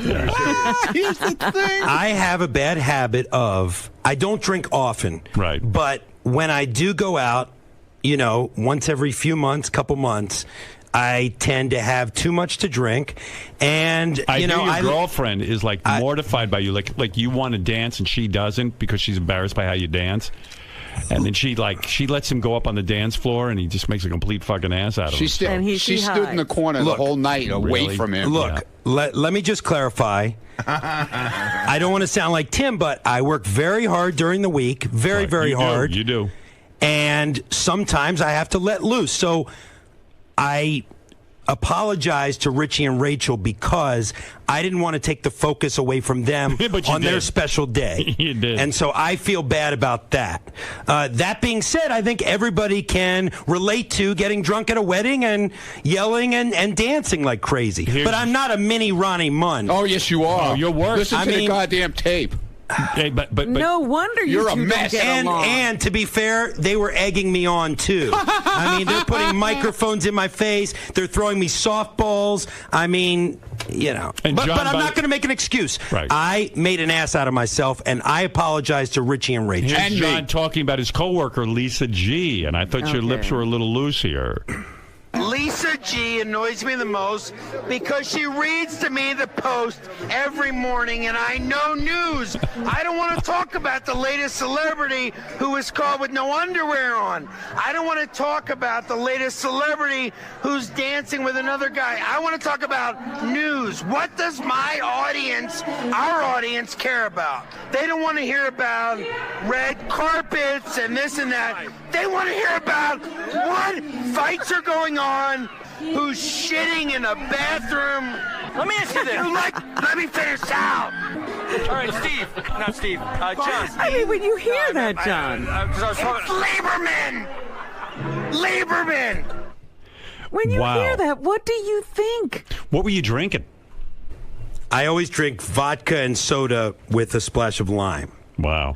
Well, the splash is really helping. Yeah. Thank you. But what really does that make you cringe or? Of course it does, Robin. I am embarrassed. Of course it does. I am embarrassed, and I apologize to Richie and Rachel. You might need more splash and less vodka. Well, I won't be drinking at any more functions in the future. I don't buy that. Yeah, of course, guys like you will always do that. But hey, Ronnie, I heard you cried at the wedding. Is that true? I didn't cry. It was a little. What happened? Got teary? I got teary. I don't know. I don't know what happened. I feel like Ronnie's like good, really like close with He Richie loves and Rachel. them, yeah. Which makes me think Richie and Rachel are disturbed people. Yeah, thank you. That's real nice. You know what I mean? It's real nice. Here's John Lieberman again. But Lisa G seems to be a focus of yours. I mean, you really. They were throwing me softballs about Lisa. Hold on. There's a part right at the beginning that we didn't get. Somebody asks you about Lisa G, and you start to talk, and you go, I know my girlfriend's kicking me. I know she doesn't want me to talk about this, which means you must talk about it at home. Yeah. Look, here's what I talk about. I come in the morning, and Lisa knows this. It annoys the shit out of me when at 5:15 in the morning, I'm going through the newspapers that I go through online, getting my day ready at 5:15, and Lisa is flipping through the Post, asking me the most innocuous questions, like this morning, how much do men's loafers cost? I don't know how much men's loafers cost. I'm trying to read in for the day. Yeah. Sorry. So Shuli says that too, that she asks annoying questions back. The questions nobody cares about. Shuley brought up the other day, or High Pitch Mike, that Lisa should have a limit on how many questions she's allowed to ask in a given workday. Yeah, Lisa, what is it with you in the like? Why do you care how much men's loafers cost? Honestly. Or why can't you read the paper without making those utterances? Yeah, Lisa, what's up with that? Hi. Lisa. Seems like everyone who works back there are annoyed by your questions. Is that true? Yes. They're not going to stop. Ronnie loves you. Yeah, I was reading the Post today in the fashion section. Right. And I went shoe shopping this weekend, and shoes have gotten, they're crazy. Right. And John told me he shops at Payless Shoes. I said, well, you're lucky. I can't wear fake leather. And that's all it was. Yeah. But no, really. I go nonstop through the Post. I just talk to myself because no one else will listen. Guys don't care about that. Yeah. Why can't you Why can't you not wear leather? No, fake leather. Why? Like the plastic, because it would hurt my feet. I have really bad feet. Why? I don't know. We're just curious. We're just trying to understand your world. That's all. Yeah. No, really. What does she just ask nonstop questions? It's more statements that she wants a response from. Like this morning, it's like, oh, Danny Bonaducci is back in the news. And like pause, and she wants a reaction, but I just keep typing as hard as I can on my keyboard. It is a reality TV show. You are missing out on great stuff back there. You need a camera, and you can. I have my own talk show going. But it's not just one comment here. I mean, I would venture to say between 5:15 and 6 when the show starts, you're talking about 20 to 25 comments from Lisa. Wow. I think Shuley once taped all of Lisa's comments or something. I know he keeps a list. He keeps a list. It's like the top 30 dumbest things Lisa's ever said. Where's Shuley's list? Hey, Shuley, where's your list of Lisa questions? Did you stop that, or do you still do it? Over there, go over there, go over there. Well, John's just deflecting. He's just deflecting. Oh, it is interesting. We'll get back to his drunken take.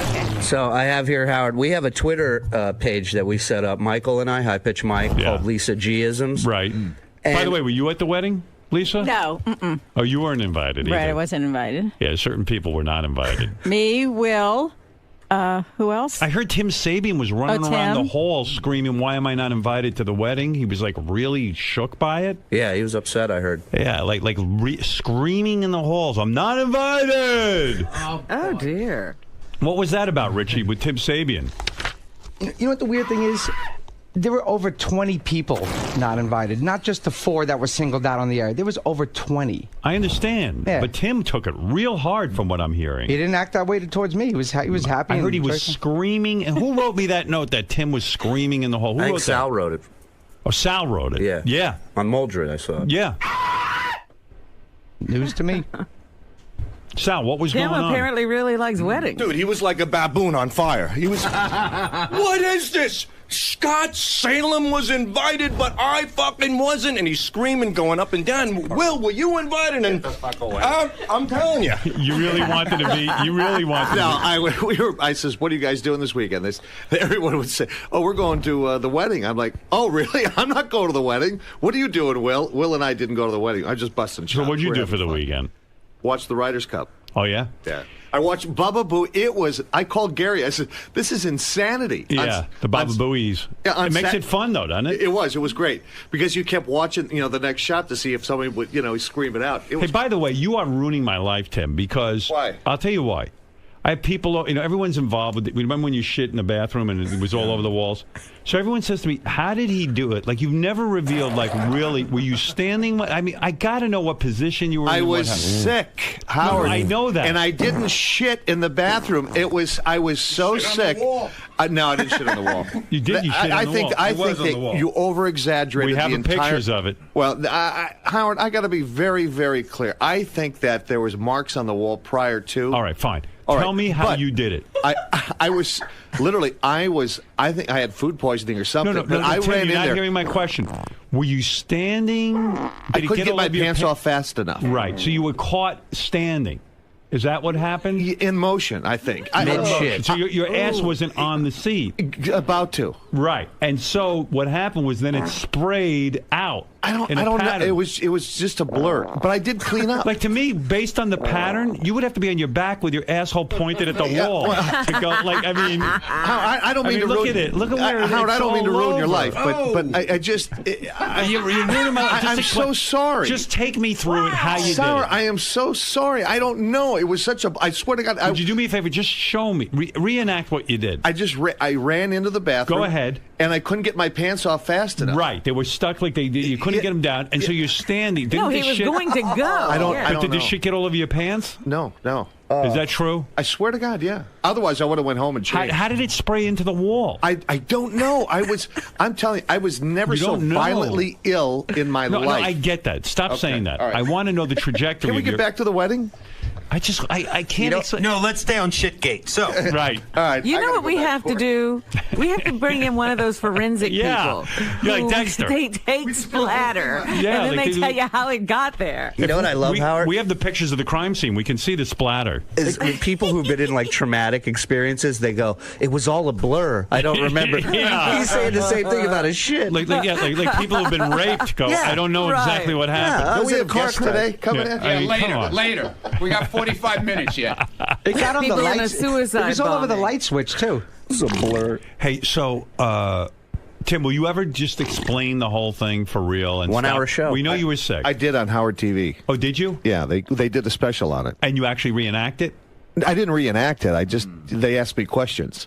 And you answered? Yeah. And so when your underwear came down, you were in a position where you weren't sitting on the bowl, and so your ass was like facing the wall, and it hit the wall. But how did it get on the light switch and stuff? And the railing. It was like backing a Mack truck into a little tiny space. I don't know. It was so spray quick. is phenomenal. It happened so quick. I've never seen a spray like that. It Wow. completely missed the ball. Maybe I have a new career. Yeah. And then what was your thought process not cleaning it up? Like I did clean it up. No, you didn't. Yes, I did. I did it to the best of my ability. Can you imagine what was I was so I was so woozy. I was like, oh. What did you think was going to happen though by not I thought I cleaned it up. You did? Yeah, I didn't know that I had an investigative reporter named John Lieberman. All right. Hot on my trail. Robin, I still am not satisfied with his explanation. Maybe we'll sit down It's and we'll like do talking to Arnold Schwarzenegger a about town the hall pain. meeting one day. You should have set that thing on fire when you were done in there. All right, so getting back to the Lisa G. Yeah. Go ahead, Shuley. Here's just now. Keep in mind, Howard. Quiet newsroom. What did he do? He's got to fix the pillow every time he walks by the couch. He has OCD. You think? Yeah. You got to see what he does out there with the pillows. See what he does with the cookies. What do you mean? Every time you have to go by, you have to turn the pillow? No. I like things organized and clean, and I can't stand when this place is a mess. You know, Tim. We have people come in clean. here. You have OCD. You have to do rituals. No, but I have to have everything clean and organized. But I can't. you didn't clean anything. You just turned the pillow But it looks around. much better than it did before. He didn't leave the bathroom clean and organized. No. Yes, I did. Move the pillow. Howard? You did. So come clean. What's going on with this turning of the pillow thing? No, I have to have everything organized. No, you know. that's not organized. All That's right. just turning the pillow. It's a ritual. Is it? Okay. Because what's going on? No, I like things organized. I really do. What is it, Ronnie? He does it in the green room out there too. Wow. Same thing. And the pictures. He walks by all the pictures and he straightens them. And then as soon as we leaves, we turn them. Drives me crazy. You need to go see a shrink. No. I like things organized. And this is our business. Tim. I don't like this place looking like a shithole. I'm all for organization. Stop shitting all over. But turning a pillow is some kind of weird OCD ritual. No. I like our place. It's a place of business. I like it organized. I like it neat. I take pride in what we do. All right. I got to go back to work. By the way, we got to take those pictures. This is the next thing for you, John. Get the pictures of the bathroom, the shit, and go to a forensics expert who deals with blood spray and stuff and crime scenes, so that they can kind of their best guess about what Tim did there in that bathroom that day. Yeah, based on the trajectory of the shit. Yeah. Okay, we'll do that. That's a good story. It's a great story. Yeah. It's not red carpet stuff. You want to hear a really great story? Yeah. Lisa, tell her what happened in Grand Central Station. What happened? So I'm walking in Grand Central Station, and they have not the cops, but the terrorist cop squads with all the equipment and the Uzis. And I overhear them saying, yeah, and did you hear that Ronnie wants to eat Lisa G's ass? And we're supposed to be on high alert. Howard, I couldn't believe it. I was so embarrassed. And she texted it to me from Grand Central. I couldn't believe it. Are you getting, and be honest with me, are you getting at all into the whole Ronnie fantasy thing? Like he's going around telling everyone how he's going to, do all these wild things to you. Is it turning you off or is it turning you on in some weird way? It's not turning me on at all. It's not. I disagree, Howard.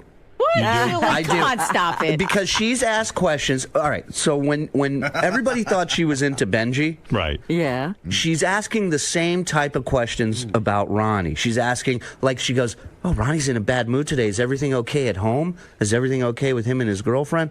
Like, she's very interested in Ronnie's life right now. And the only other time I saw that was with Benji. Oh, stop. And the ass-eating I ask a lot of questions.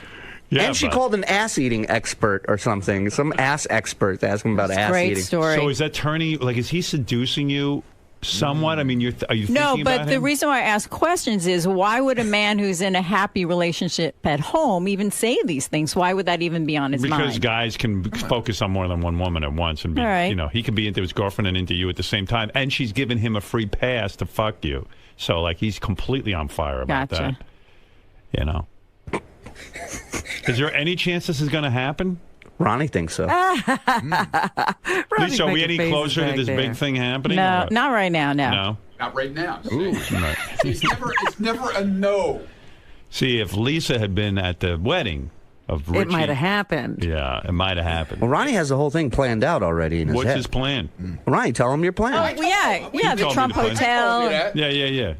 But if she was at Richie's wedding, there was all these kind of secret rooms. Yeah. It was this really cool place with like secret doors and shit. Yeah. But you could have went in there and nobody would have known because it was like a wall, but the wall opened up. I wish I would have found those secret compartments. Yeah.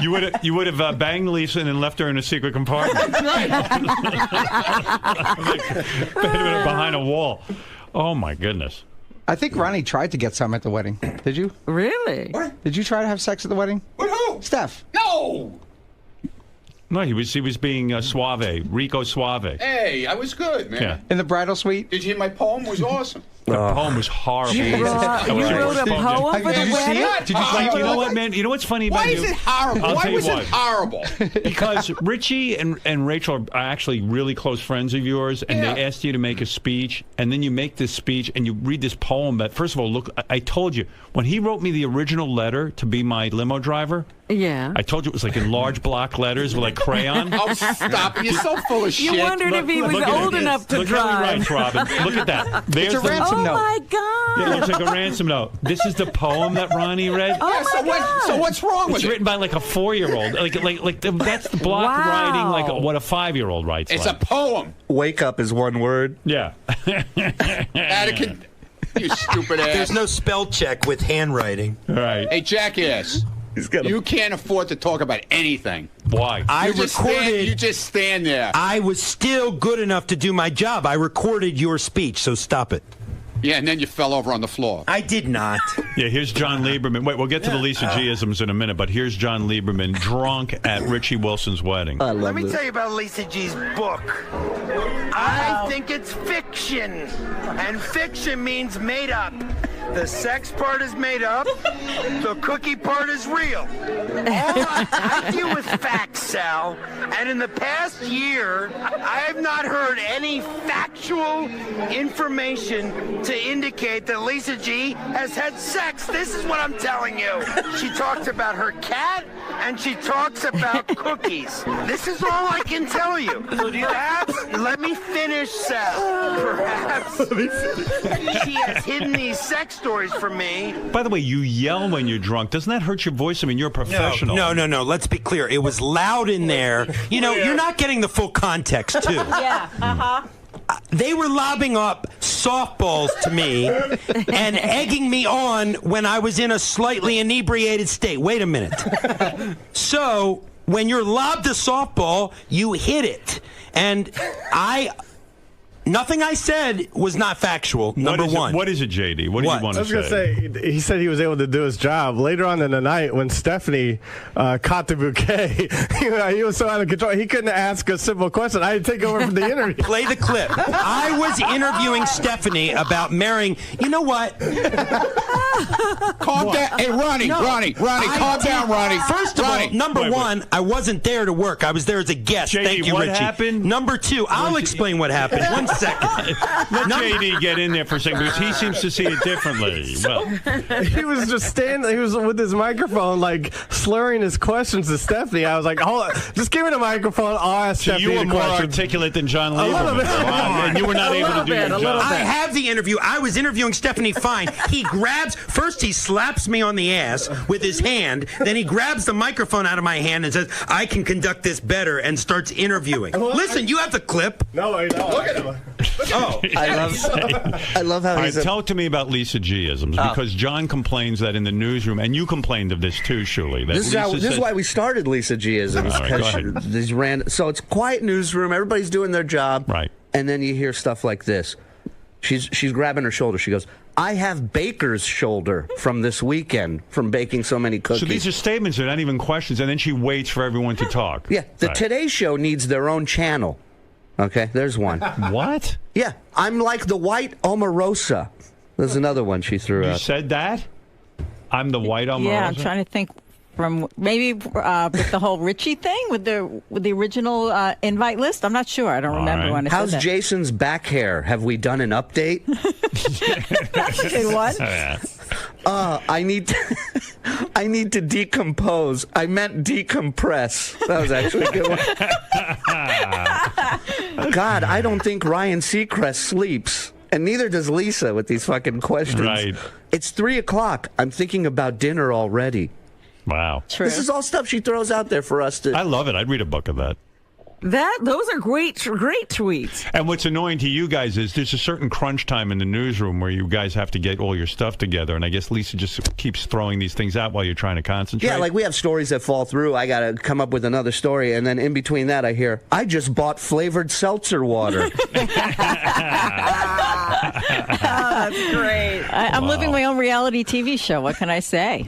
She keeps us on our toes, that's for sure. What about the accusation John made in his drunken stupor that your book is mostly fiction because there's no way you know about sex or cookies? I mean, cookies you know about, but sex you don't.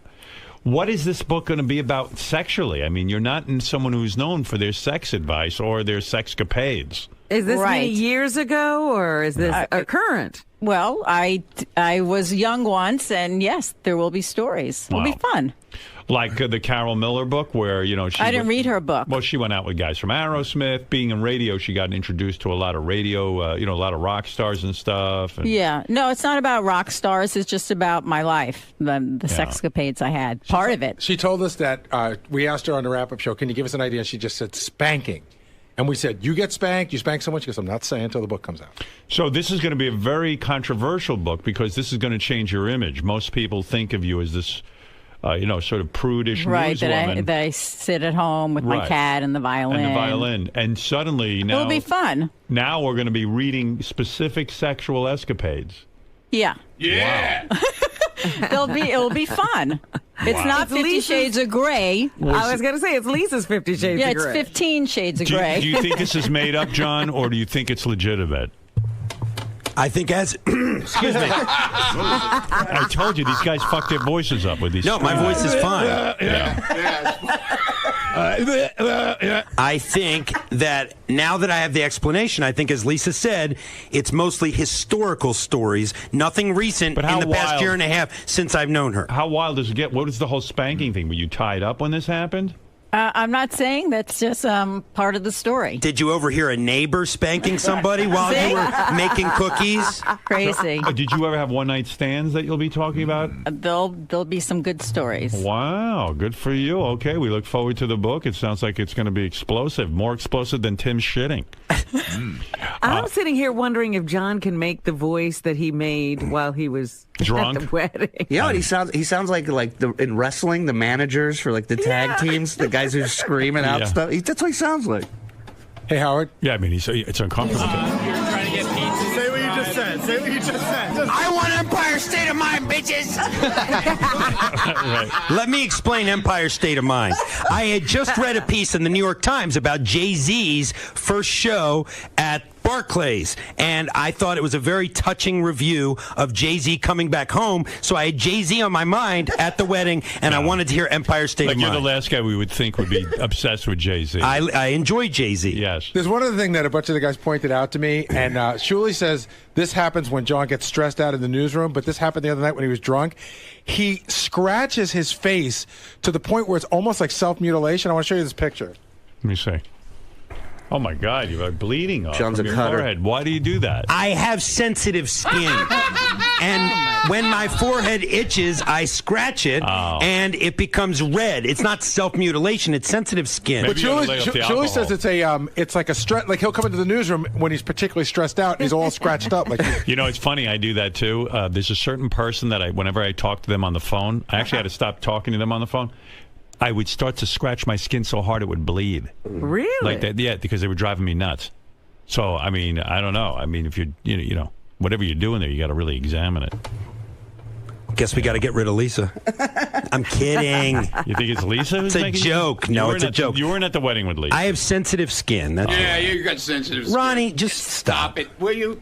Do you guys want to hear Ronnie's poem that he read? Yes, I do. So Richie, again, we're at Richie's wedding with beautiful Rachel Fine. How was the wedding night, my man? Did you have a good time? Yeah, I mean, you guys have been living together forever. So. Yeah, it was a really great night. Do you end up fucking, or do you like, hey, we fucking up?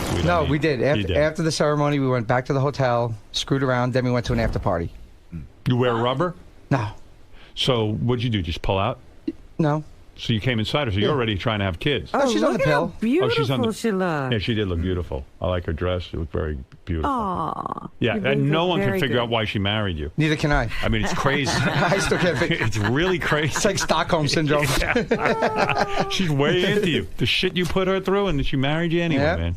Good girl. Good for you. You must fuck like a dog. Good girl, man. Good for you. You must eat Like a ass. dog. What does that mean? All right. So, keeping up with this wedding theme, Ronnie was at the wedding. He's very close with Rachel and Richie, and he makes a speech, but he does it in poetry form. He pulls out 3 huge sheets of paper with giant block letters, and he reads this poem, and I think it's one of your worst poems because you should have said something from the heart to them because you spend so It much was. time. Man, I this feel was it was. this was all about how Yeah? this all came about. And All I right. didn't want to get into other stuff. I mean, there was a lot of sensitive stuff, and I didn't want to get into it. All right, because- let's listen. I need you to hold the mic for me. Can you do that? Because I got this envelope with a speech in it, and I have to open it. It's all sealed. It's all sealed up, and just so you know, guys, I wrote this in my car with the my New York State inspection thing. How cool is that? And I know That's so cool. What? Why is What the that hell cool? did he just say? He said, wait till you hear the poem. He's really Oh, saying John, nothing. don't even. What did I just say? You can't even understand what you say. You're so goddamn drunk. You Is can't he even. saying? Did I not do my job that No, night? you didn't. I didn't do my job. Fucking What didn't I JD do? had to do I your wasn't job. even there to work. JD had to do your job. Ronnie, I'm not going to get into this with you right now. Yeah, don't, because you know you're wrong. Look at your face. Look how angry you're getting. I am Look angry at you. because I do my job. Even drunkenly. Yeah, well, hey, if you were doing your job, you shouldn't have been drinking. I was You there shouldn't have as been a drinking. guest. I wasn't even there well, to you work, just said Ronnie. you're doing your job. What I meant was, Well, then shut the despite fuck that up. I was Shut the there. fuck up, All right, dude. let's get to the poem. Let's The get to fuck the is poem. wrong You're with you? upsetting your sensitive skin. Calm down. You're going to start scratching. Calm down. No, really. Is Ronnie telling us where he wrote the poem? Is that what he was just And he goes, how saying? cool Yes, is that? ma'am. He wrote it Origins. at the DMV. Wow. Meanwhile, this is heartfelt. He has a plug in it 2 seconds into it. Right. All It's the not a best plug. It's the poetry actual comes from- story, moron. All right, here we go. crap in her pants right now that I'm gonna mess her up, and her family's gonna have heart attacks Oh, right he's such a bore. now, and they're gonna fall on the floor. But you got Ronald tonight, just so you know. You got Ronald, all right? I would never do that to you because I love you so much. Poor people at this wedding are being held hostage. Stop it. They all came up to me after and said how great it was. Yeah, I bet they did. They did. You got Ronald. You're one of our best friends.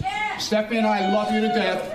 And Stephanie, could you hold that for a second? I got you, baby. I got you. I am going to pull out the finished product. And I am now going to read that from across the room. Yeah, well, he's pulling out a masterpiece. So you got to see, Yeah, this is his Picasso. All right. It's called The Road to the Wedding by Ronnie Mund, 9/29/12. You wake up one day and you say, this is going to be the day. You call Steven Singer. You wake up one day and say, this is going to be the day. Day does rhyme with day. You All got right, that right. goodbye. Come on now. This is going to be the day that the days of the day. And then you say to Steven Singer, what? Let's Wait a minute. Here we go. Okay. Stop interrupting it. Sorry. I like Steven Singer. Let's hear some Kip Winger. All right, so you call Steven Singer and you say... hey, buddy, I'm on my way. Into the Muntmobile and onto the road we go with Howard TV in tow. It's off to Philly we go. A serious talk along the way, sharing our thoughts about the past, fun and sadness we've had the years till today. What? So it's down on your knees with a ring in hand. You pop the question and hoping you don't get rejection. Oh my God. Whoa! What happened? Question rejection. Oh, here we go. So I guess he said yes, because here we all are to raise our glasses and to toast Richie and Rachel on their day of celebration. Now take off your bra. We love you guys. Wow, that was heartfelt. All right. Yeah, beautiful. We love you so much. We wrote a 5th grade poem. No more for you masturbation. Welcome to the married nation. Now go take a honeymoon vacation.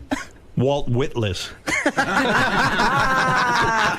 I mean, say something from the heart. What is that nonsense? So off to the Muntmobile we There's go. no emotion. Can I tell you why your poem is no good? Can I tell you something? Can I tell you seriously? Hold on, dude. Yeah. Hold on, dude. Hold on, dude. Hold on, dude. What? Dude. Hey, Hold on. Can I tell you why your poem's no good? All you're doing is reciting the events of Richie going to get the ring. That's what it said. But in other words, Road it's like, to the wedding. It was like a newspaper report. We went on the road, we got the ring, and here we all are at the wedding. It's a boring fucking poem, and it's a bad poem, and it doesn't have any emotion. How about saying, you know what, you guys, you are my friend, and now They know that already. let's hope your relationship. What's wrong with you? I wasn't the best man. The best man had made the speech already before me. Who was the best man? Angelo, his friend Angelo. No, Okay? that guy. So calm down.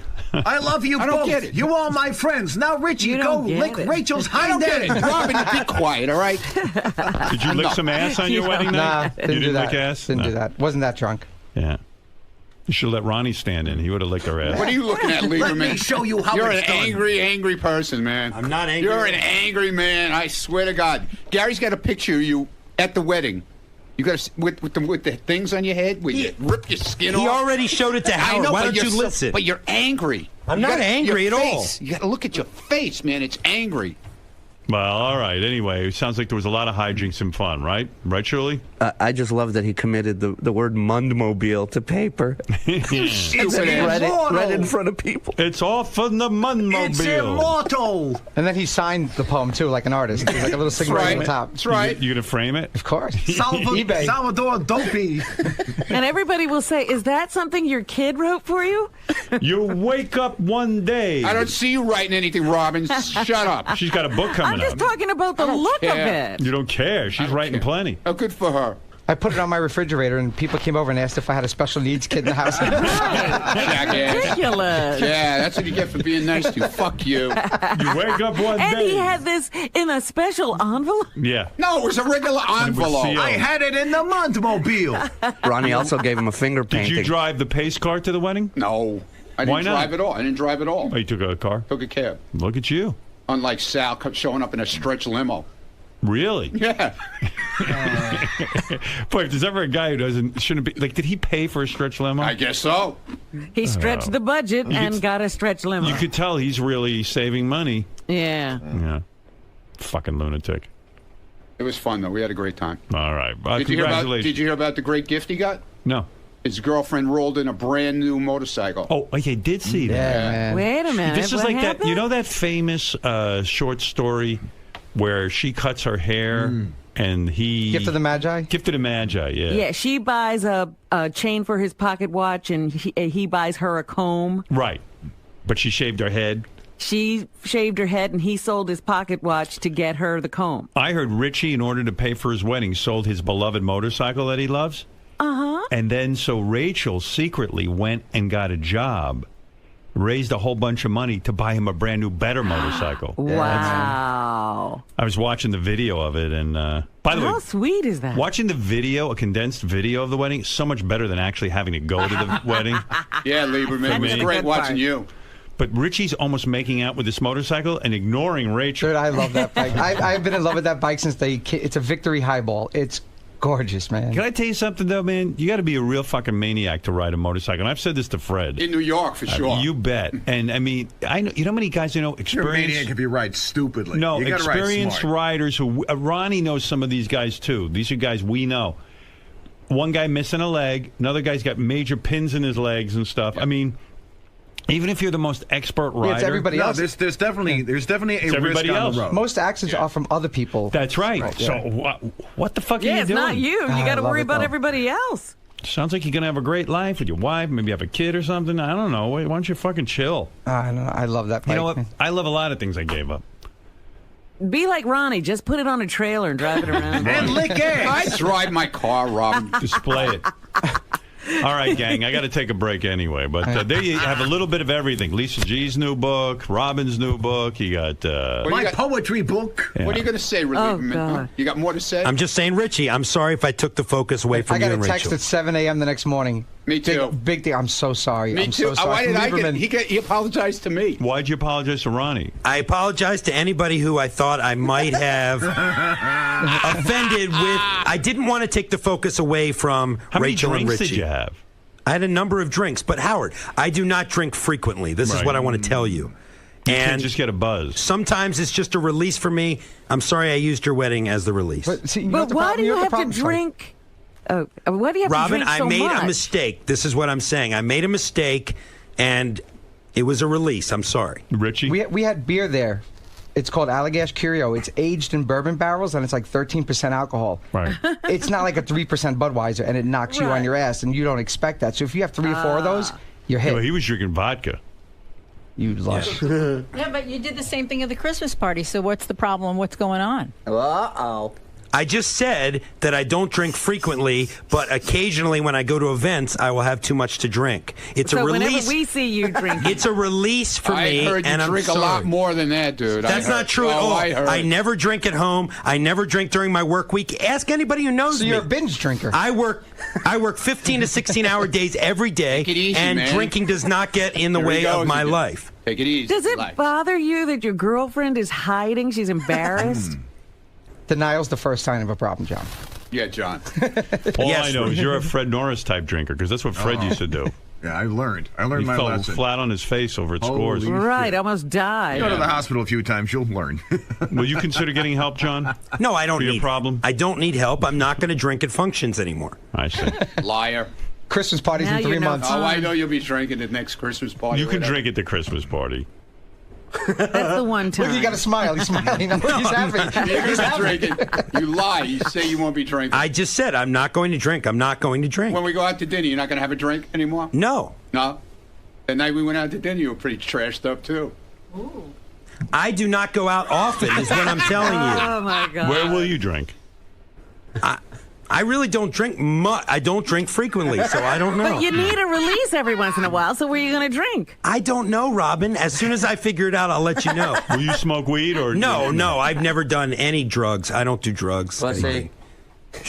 All right. Because you couldn't get more messed up than you on alcohol. I mean, it's just so great. He's the office drunk. I never would have picked him. Say what you just said. Say what you just said. I want Empire State of Mind, bitches. Off the record, come on. Off the record, I want Empire State of Mind. Sal, I want Empire State of fucking mind. Yeah, fuck him. what do you think of Jameson liquor? Never heard of it. You fucking pieces. I'll kill you. Are we playing Empire State of Mind or not? Does this guy have a fucking... I asked for him. I did. I asked for Empire State of Mind. Who would have thought John Lieberman would be the fun guy at the party? Who would have thought he knows anything about Jay-Z? Yeah. You look at this guy. It's weird. Look at me, that's someplace. You were doing so well after the Howard Stern show. What happened? I want to come to Not that far off. You know, we want to help my you. goodness. Help me? You're going to be okay? Are you going home? Miss Sam? All right.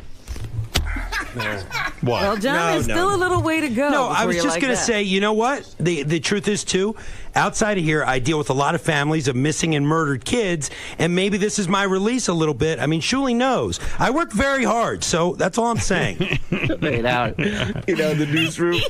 I work real hard. Because he was overseas in Iraq and I think Afghanistan. He did like some war coverage. So We're he's looking like at a still little- shell-shocked from it. So in the newsroom, anytime you ask him a question and he has his headphones on, he doesn't hear you and he freaks out when he calls.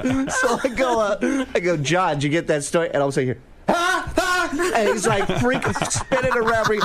So I have an air horn in my desk drawer that I keep, and every now and then I shoot it off in the newsroom just to watch if his feet are up on his desk. What a newsroom it is. I mean, between Lisa and John Lieberman, Shuli. When I was in Iraq, I got horribly close to being blown up with an IED. It's 100% true. 2004, the vehicles, 3 vehicles in front of us, which was a New York Times vehicle, an IED exploded. I was within... Will you stop? This is serious. I know you've never done a serious day of work, but I have. Is it true you were drunk during that? No, I never drink when I work. Yeah, it's real funny when people are getting blown up with IEDs. So I still hear those things go off sometimes in my head.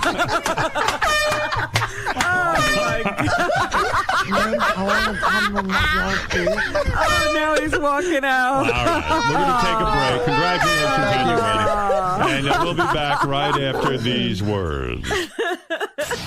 So rich. So great. Getting married, planning a wedding, it's stressful on its own, regardless of guest lists and all the things that come with it.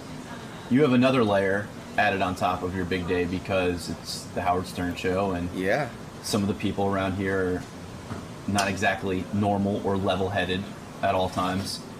Add alcohol into the mix. Exactly. So what are your thoughts about the overall behavior of your guests, specifically your coworkers? I have no problem with it because you never want to hear somebody say, man, I was so sober at that wedding. I had a great time. You never hear that. All you hear is, man, I was so fucked up. I think I had a great time or something like that. That's what you want. That's the whole idea of the wedding. You want people to have fun, let loose, and just have a good time. Lieberman was apologetic all day yesterday after the wedding. I didn't care. He was fun. As long as nobody was offended or complained, who cares? I'm glad he had a great time. I'm glad he made an ass out of himself. I'm glad we got it on tape. That's what you want. Like, I'm glad Ronnie made his speech. I actually had, this didn't get out on the air, I had a female MMA fighter there just in case Sal got out of control. I was going to have her beat the shit out of him and drag him in the back and put him to sleep. There was like this really good-looking girl, but she was Diesel. And she was told, that's the guy to watch. If he whips his dick out, put him to sleep, take him out. And that was her job for the night, was to follow Sal around and make sure he didn't fuck up. So you took precautionary steps based on some of the track records around here. 100%. Look, my family, they don't give a shit. Rachel's family is a little conservative. So I didn't want Cox getting whipped out and Sal making comments about women's tits or anything like that. I didn't want that. Right. I wanted people just to have a good, sloppy, drunk, fun time, though. And I think I achieved it. And, Lieberman's tape is evident. And look, we have a new office mess. It's John Lieberman. It's our straight, hard-edged reporter is a fucking mess when you put a drink in his hand. I love it. He's become the subject. You know what he is? He's like, what's that movie with Kim Basinger, Blind Date? Yeah. And a drink or two later, and all of a sudden, he's out of control. That's Lieberman. And plus, you put Lieberman and dancing together, You get like the Elaine Seinfeld, like he does like the Elaine shit. He's a wreck, and that was one of the main reasons why I invited him. I was like, Lieberman is a fucking party. He's a party, and I love the guy. And if I have another party, he's the first person getting invited. He's the first guy on that list. Awesome. Congratulations. Thank you, sir. All right, man. Mazel. Yes, Greg. John, what happened to you at Richie's wedding is something that many people in the workforce experience. I mean, you go to the holiday party, you tie one on, and you wake up the next morning and you don't know what the reaction is going to be like. What was yesterday like for you? Because the wedding was Saturday, now it's Monday. You had a little bit of a day. You had a day to think about it. I woke up and first thing in the morning was I sent a text to Ronnie, Sal, and Richie and said, and High Pitch Mike, and said, guys, I'm sorry. I didn't want to take the focus away from Rachel and Richie's wedding. That was what I felt worse about, because I didn't want the wedding to turn into something about me.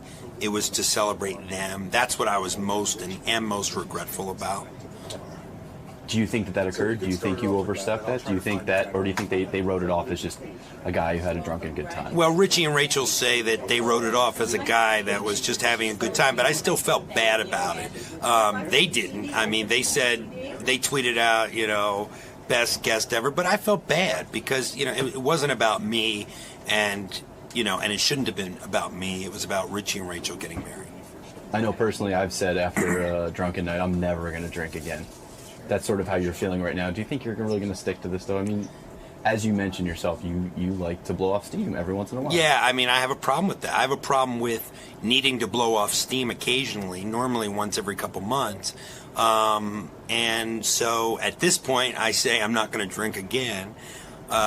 You'll probably pull this tape in 2 years and see that I didn't hold true to that. But, I'm going to give it a break because... I don't like the way that I sounded in those clips. I did. Thank you. John, the other thing I wanted to ask you about is the fact that you sort of went off on your coworker. And now you're hearing this. No, I don't think I went off on my coworker. They were... Oh my God, Beyonce might be pregnant again. Sorry, I'm done. Go ahead. Here's why Go ahead. Here's why I didn't go off on my coworker.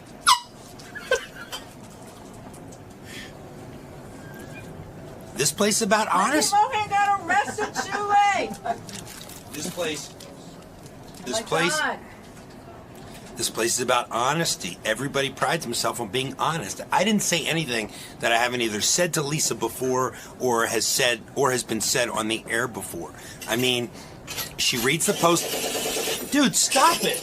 We're in a war zone, John. Stop, quick. Greg, I gotta be honest, man. I've never worked at a place like this, and Sorry. Here's why I'm most mad at myself. Sorry, that's my minigun. Here's why I'm most mad at myself, seriously. Is that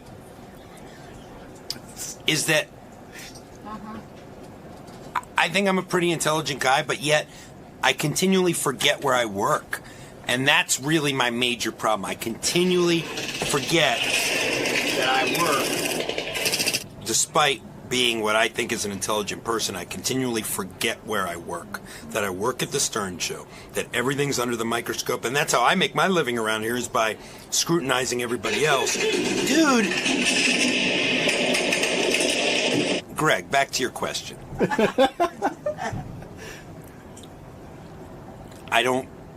I was just being honest on the air. Lisa knows it bothers the shit out of me when she reads me the post every morning. This place is about honesty, and I'm not going to go in there and lie. I could have easily gone on the air and, I don't know, said I didn't say those things. I don't know what I would have done, but I expect everybody else to be truthful with me, so I'm truthful. It bothers me when Lisa reads me the post, and since we hear about everything else in Lisa's life in the past year or so since I've worked here, we've never heard any Lisa sex stories. Ronnie. Yeah. You're loving life right now. Why? Because Lieberman made an ass out of himself. Good. That's about time somebody else did. Well, that's been your nemesis over the past few months. What are you talking about? Fair to say? What do you mean? Well, I mean, He's reported on your pace car. He's pissed you off a few times. Yeah. So you've got to be loving this. I love it. I love it when somebody else becomes Ronnie. Is it interesting? Is it almost like an out-of-body experience to see what other people are often seeing you doing? I guess so, man. It was a mess. He was a mess. It was enjoyable.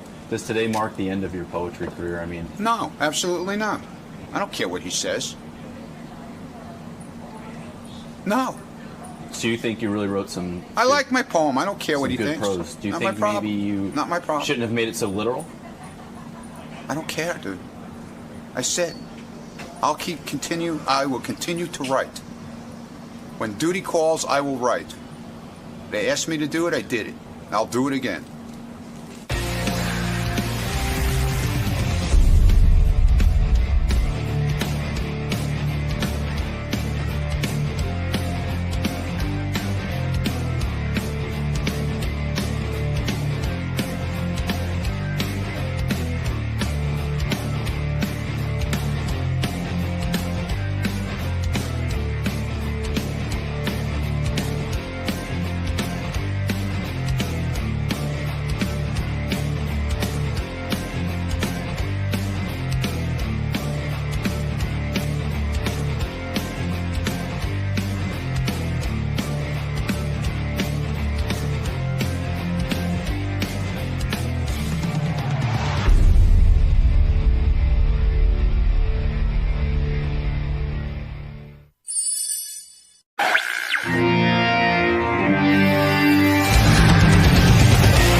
Last night, the police knocked on his door, told him it was a mandatory evacuation. Of course, him and his wife ignored it, along with a bunch of other neighbors, because it's a high rise.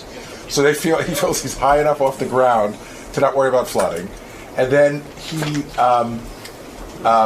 and the shelter is far away. And I'm thinking, like, shelters are for people who have nowhere else to go. Yeah. Like, Richard has friends. Richard has friends. Okay, so then there's that. So he goes, I'm afraid if I leave, they're not going to let me back up. And I said, they're absolutely not going to let you back. Of course they're not going to let you back up. And I said, why did you go and stay with friends? He goes, well, the shelter's far away. So he goes, we didn't want to leave our pets. So I started thinking, pets, the dog, the cat, no, the fish and the gerbil. And I offered him a hotel room to stay in the city. But I'm like, I really don't think he's. So what did he end up doing? Well, he won't leave. He's at the house. He goes, I can't leave. I'm not leaving my wife here alone. He goes, I can't get back in. Bullshit artist. I don't know if it's bullshit or if he's stupid. Tim offered him a hotel. I didn't know that. Well, we offered everybody a hotel room. Yeah. Let's go. Where's your Storm now? Fuck you, Storm. Let's go right now. Come on, everybody left. Everyone abandoned. The government can't go. Nobody. I'm here. Let's go right now. You're the only one who can make it into work. I'm the only one. We're off every day except during a storm. Some guy on Twitter, I go, we're definitely doing our show tomorrow. We don't care what the weather is. This guy goes, you're an asshole. You're always out, and now you're here for the storm. I go, well, gee, I'm glad I made the effort. Well, as you know, all broadcasting has been shut down. We are the only ones left. Today is a live broadcast, and we have over 100 million listeners because everyone wants to be a part of this. Who's that coughing? Fred? Yeah. What's the matter, Must man? be a dust ball in here or something. The weather getting to you? No, just dust. Oh. What mic are you on, Shuli? Or did Scott not make it in? No, I'm right. Well, I don't think Scott made it in, but I'm right here. Scott didn't make it in. That's a surprise. I can't. It's It's either impossible. work or bowl. Any excuse I can find. He could make it to bowling, but he couldn't make it to This work. is a Jewish holiday. I made one up. I don't want to embarrass my family. Hey. I have to sandbag my head. Oh, you're on that mic. Okay. Yeah, All I'm right. right here. Got it. Shuli joining us this morning. Thrill of his lifetime. He could get in. Oh, everyone can get in if they want to. It's absolutely pleasant outside today. I don't know when this big storm is coming, but, I'm one of Well, they keep promising that it's going to start raining in Manhattan shortly, they keep Well, let's saying. go. Let's And have then they say that the afternoon commute, please come in, because the afternoon commute is really what they're worried about. Half the people here who live in Manhattan were evacuated. It's a major mess. It's so funny, too. I'm like sitting at my computer last night, and I'm, making arrangements to be here, blah, blah, blah, see who's coming in, what.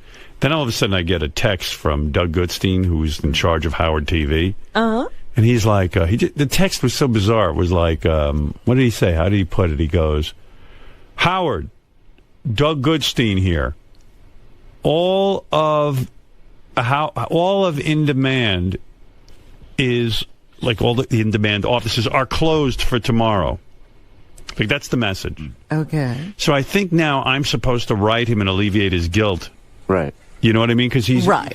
You know him. He loves disasters, and he wants to be home with his family, running around with a camera and jugs of water and saving everyone. And I have a 2-year-old and a wife. I left them last night. Yeah. Came into the city, got a room. Yeah. I'm here. Well, it was ridiculous. So I know what that message means. It means now I have to spring into action and make a decision for him as to, all of the offices at In Demand. Now, first of all, what do the offices at In Demand have to do with us? Right. Nothing. They still record the show. Yeah. All he's got to do is press a record button. Yeah. He can't get here. So I was just like, you know what, Doug? I said, I go in, yeah, so? What do you want from me? He wants me to make a decision for him. And by the way, I don't want anybody putting themselves in danger getting in here if there's a real dangerous situation. Sure. But why don't you do what everyone else is going to do? Wake up and see if the weather's bad, and if it's not, come on in. They called it early yesterday. They were not coming in. Oh, yeah. Oh, yeah. This was before anything happened. Yeah. Oh, The buses and trains were still running. Right. And Tim called me and said, we're doing the show, right? I go, of course we are. I said, we'll do the show as long as we can all get in. There's no big deal. And Tim said, yeah, I'll even get some hotel rooms for people. So, there was no reason Doug couldn't get a hotel room. No, I came in last night.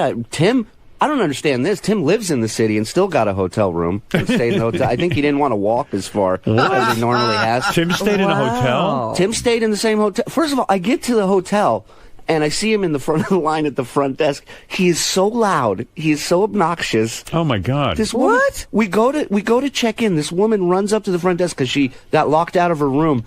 And she runs up. She says, sir, can you please... And Tim starts yelling full blown, hey, lady, I was here first. I was here first. No, he's smiling at her. You're going to have a fucking heart attack. I know. But I booked the rooms, and I had to use the room, so I used the room. Because why did you use it? Oh, so it wouldn't go to waste. It wouldn't go to Exactly waste. And what, you offered it to Doug Goodstein, right? No, not to Howard TV. Howard TV has their own company. Right. But what is his point? So In Demand is closed. Who cares? What is it? So he's not here today? We're in media. We're in media, and also there's nothing happening outside. It's absolutely no weather conditions that are preventing anyone from getting in. This separates the men from the boys, right, Shuli? It really doesn't. Yeah. It's ridiculous. Well, and also, I mean, the real test comes later today. Like, if shit starts shutting down, I think what they're doing is they're saying, well, I don't want to be stuck out here, so I'm going to just but I stay mean, home. it's a job. I mean, you come in, you do it, and you go home. Right. Everybody here is risking being stuck. Everybody. Yeah, I mean, I don't know. It's crazy. So, I don't know. We're here doing the show. That's Exactly. it. We're the only ones left. Business is business. Business is business. Yep. Meanwhile, I ate breakfast at home this morning. I usually get my breakfast here, but I'd heard everything's shut down, everything's closed. We wouldn't be able to get breakfast. Uh-huh. Will got my breakfast. So Gary ate my breakfast because I had my breakfast at home. And I'm like the most unprepared motherfucker. Everyone's running out yesterday getting jugs of water and egg. I have 3 eggs. Let me add, because I saw something in the paper about what you're supposed to have to be prepared for the hurricane. I'm so unprepared. And I have an assistant and everything. You think I would have had a couple of dozen eggs in the refrigerator? Right. Somebody should have got you some food. And I came home, there were 3 eggs in the refrigerator. Well, here's what you're supposed to have. 1 gallon of drinking water per person per day. Yeah, I have a whole bunch of bottled water. Right, you usually have that around. Non-perishable, ready-to-eat canned foods. I don't have that. I really don't. First aid and flashlight. I got that. Beth went out and got 2 flashlights. Okay, so you did get that. Battery-operated AM/FM radio and extra batteries. I got the internet. No. That's like in case power goes down. Yeah, power goes out. I got 10 hours on my iPad. That's enough. 10 hours on your eye. Yeah, well, I mean, I'm not going to use all the 10 in a row. I'm just going to go on and check it.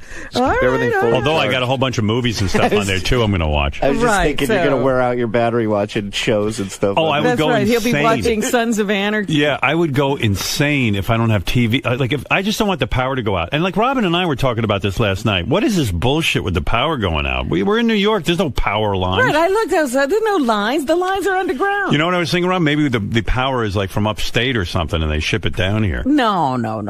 Where's the power? Like, where does it start? Where does power start? They have, what are they, converters or something? question. Those stations are right here that make the power. Anybody know anything about power? Like, I realize there's so much in our world I don't know. Don't know. And I'll die. I'll live and have died and never know. Like, where's the power come from? Because as far as I can tell, let's say there's horrible winds. Substations. That's what they said. Substations. Yeah, but where are those substations? They're right here, and they said that some of the substations might flood. But where's the place where the power is actually made?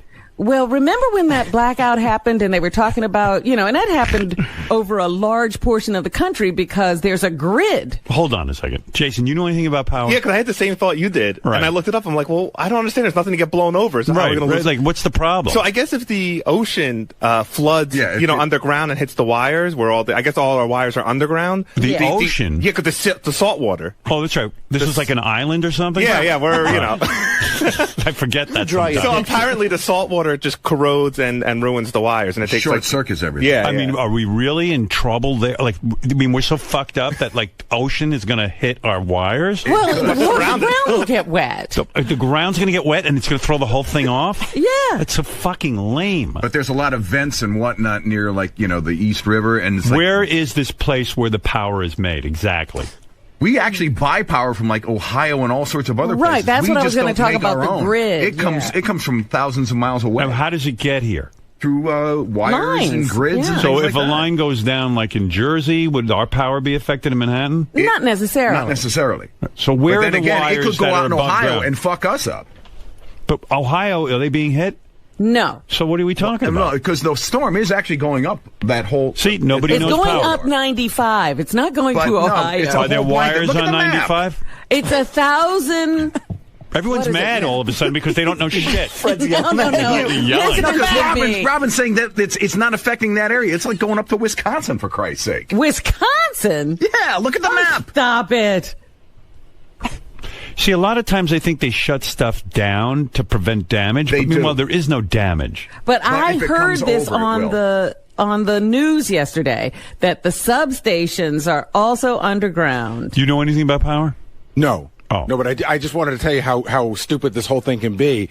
I lost power this summer for 2.5 days. It's ridiculous. Because a squirrel went into a transformer and got fried, and it shut down 15,000 homes in my town for 2.5 days. It's insane. It's a fucking squirrel. Wow. But let me tell you, the substations, that's they like those said, ducks that bring flooded. down planes. Yes. What? Yeah. Yes. Oh, ducks that bring down planes? Geese. But they said the substations Ducks. could get flooded, and that would cause the problem. Yeah. Well, that's ridiculous. It's just ridiculous. But Fred thinks the hurricane's going all the way to Wisconsin. It's a big storm. There's snow and everything. It's not necessarily going to get that And we're wind, so but it's going to get unprepared. rain and snow. Beth has 2 boxes of spaghetti. Like, we have that. Like, we're just planning on this whole thing blowing over because... Do you have iodine tablets? No. Or Noah. 1 quart of unscented bleach? I don't know. To disinfect water? I don't know. Did you fill your tub? Because I heard somebody say that. If you see me disinfecting water, just shoot me. It's fucking over. Maybe I should fill my tub. I don't have a tub. I know You don't have a tub? Well, Beth has one. I don't have your shower, Mike. Well, you got pots and stuff, right? Yeah. My wife was like, should we I mean, I took everything out of my yard yesterday. My garage looks like a fucking we did yard. that. And she said, should we pull the trampoline in, right? We still have a trampoline.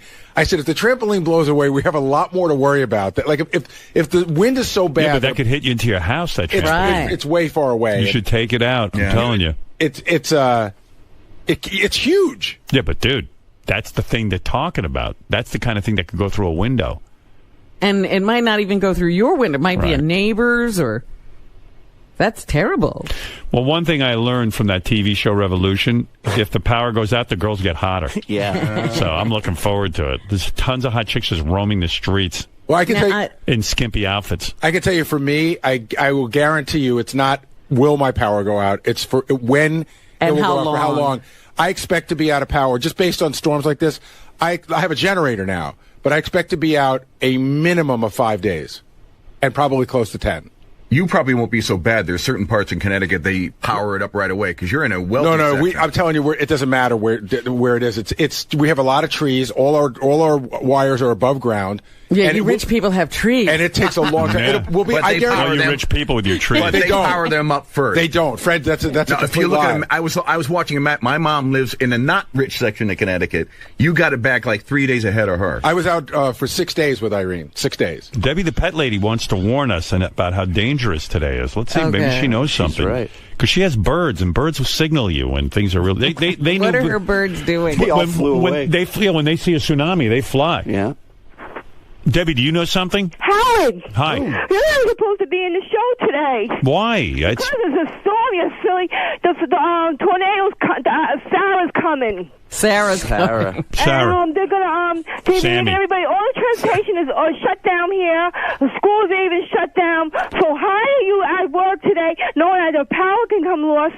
And Well, when I'll you're tell in you that what. elevator going down or going up, you can get trapped in there when the power lose power today.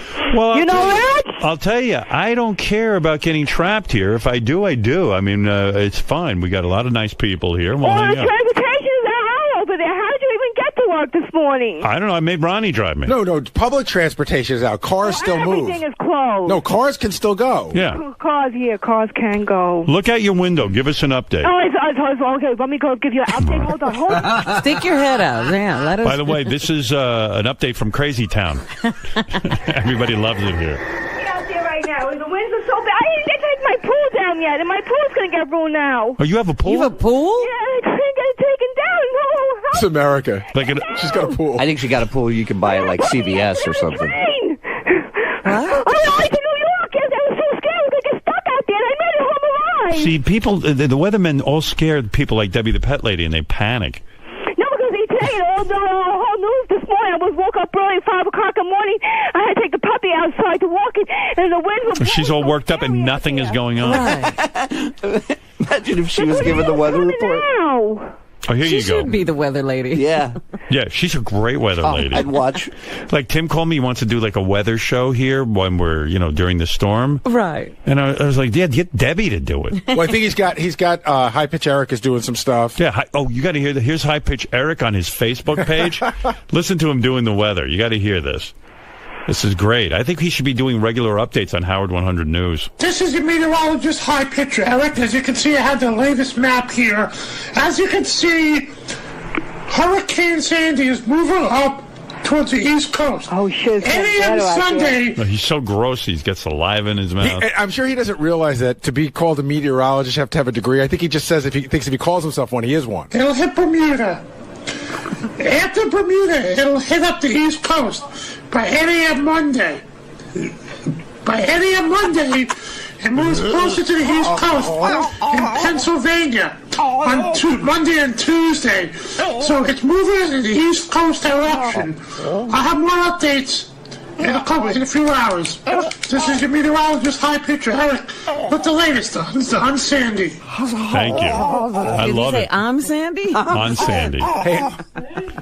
Yeah, there's going to be a John Belaris weather special, and High Pitch Eric will be calling in with reports. Can I talk about the phone call I got from Richard Christie this morning? Yeah. So I told Howard, I always wondered who the people were that defy a mandatory evacuation, but now I know one. It's Richard.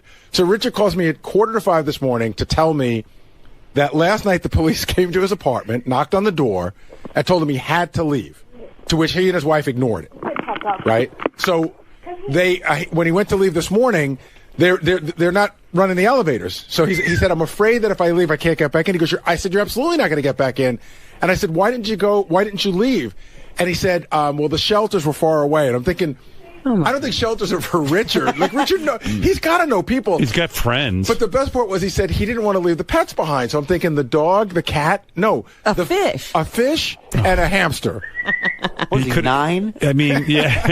He's got a hamster. Well, you know what? So you leave the thing alone for and a isn't week. the fish's name Fishy? Yes. Right. Yeah. Well, you want to know something? Like, I didn't make it mandatory that people come in, but, Richard's one of those guys. Tim offered him a hotel room. He could have left with his wife. Sure. Enjoyed the hotel. And been here. He said he didn't leave. He's full of shit. He didn't leave because they're so high up they wouldn't get covered in water. But I don't think that's what the evacuation isn't just about water. It's about if everything gets shut down, then he's on whatever floor. Yeah, and then they got to worry about rescuing his fat ass. Debbie, you want to give us the update on the weather? I think she's taking other calls. Yeah, she's got like a whole weather center. Home office. She's freaking out about her above-ground pool. Like, you could just dismantle that. It's not difficult. Well, she didn't take it down before the wind.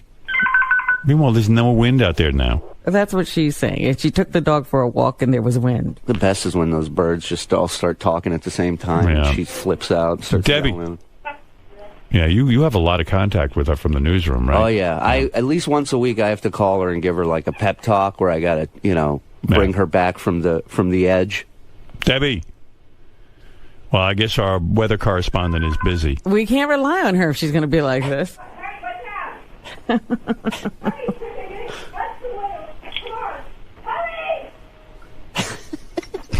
She's alone in her apartment, yelling at no one. It's the crazy alarm going off. Yeah. What is that? What is that noise? Is that a phone or an It intercom? sounds like a phone. It's a crazy phone. Crazy line. It's from the mental hospital they're calling.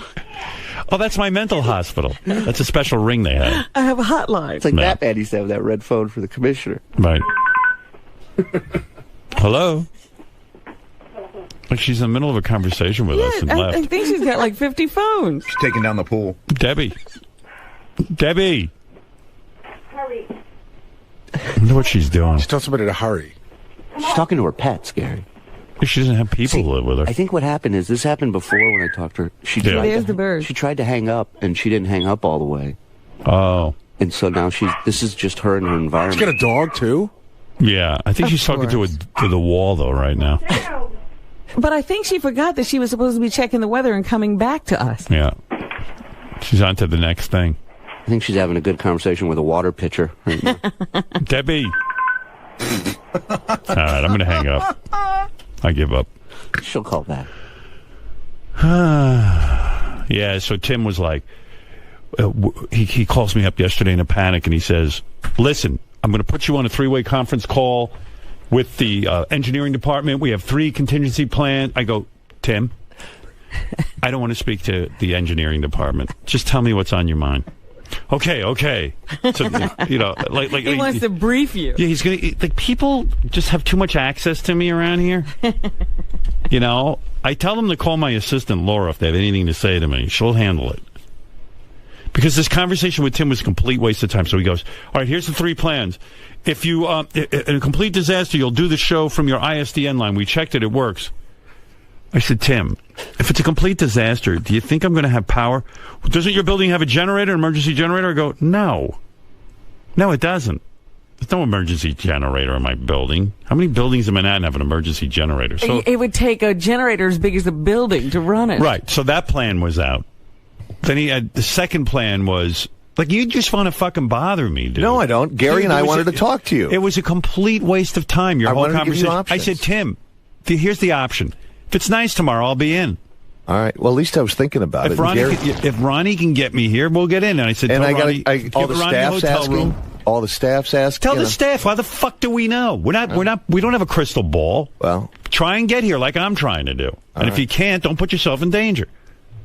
That's what I told him. Yeah, but why are you bothering me at home? And why are you putting me on conference calls with fucking engineers? It was with Gary. With Gary? Yeah, Gary and I wanted to talk to you. I told you. Oh, my God, you guys just waste my time. Sorry. We'll never call again. Just assume I'll be here. And if I can't get there, I'll give you a call. All right. Holy mackerel. And you got to get that ISDN line set up? I go, if we're in the middle of World War III and it's the apocalypse, you really think you think I'm going to have power and everyone isn't? The world wants to hear from you, Howard. Yeah. Oh, you're so annoying. I'm sorry. God, you were annoying the shit out of me yesterday. Really? Yes. No, you handled yourself great. You got a couple of hotel rooms. That's it. I care. I want Richard everyone to... Christie is a fucking retard. At least someone cares around here. Yeah. No, I know. I like that you care, but you don't need me. Now he's hurt. I do need you. I need you. How's your ribs? Much better. I rested. Good. Yeah, I'm worried about him. Thank you. First he shit all over the bathroom and shit all over the walls, and now he broke his ribs. I think he's going through like an old age crisis. An old age crisis, not a midlife. I think he's past midlife. He took me out to eat last night. Should have seen what this guy ordered. He's got oh yeah, matzo ball soup the size of a bucket. Yeah, it comes in a bucket. Where'd you go for dinner? We went to the Carnegie Deli down the street. So like after the soup, he should have been done. No, but then they brought in his mile high stack of meat on bread. Like you don't even know there's bread underneath this fucking thing. You got to cut for like 10 minutes before you even hit bread. Right. And he's sitting there going, "Boy, I don't think I could finish this." Julie. I split it with my son, and I had like a little bit of matzo ball soup, and that was it, and we left. And who had the fucking cheesecake? I had a slice of That's cheesecake. the way they serve it. I don't run their business. You're so pregnant. Yeah. Look at the size. Oh, I know, of you. because then I was inactive for that, because I can't move with my... please. And he's telling the guy at the front desk, he goes, "This is my life partner." He's pointing at me. He's going, "This is my life partner. We're checking in tonight." And the guy, and then he zones out. He starts messing with his phone. He's not paying attention. So I'm listening to the guy. The guy goes, "So one king bed is good for you guys?" And I'm like, "Tim, they're about to put us in the same room." He goes, "Your joke's "No, going over so well, we're going to be in the same bed." He goes, "No, they're not. No, they're not." Diddling away on his phone. I go, "Tim, he's telling me they're one bed for both of us." Yeah, because we're life partners. Yeah. No, he goes, "No, I was just kidding." The guy goes, "Oh, all right." Great joke. Yeah, you didn't know. He's getting us a room. He's the life of the party. He's all excited about the weather. I tell him, I go, "What do I do when I get there? Do I have a room under my name?" He goes, "Just take Ronnie's room." I go, "I can't just go up to a front desk and go, 'Hey, give me Ronnie's room.' They're not going to just check me in." Give me Prince Charles's room. Yeah, what a nut.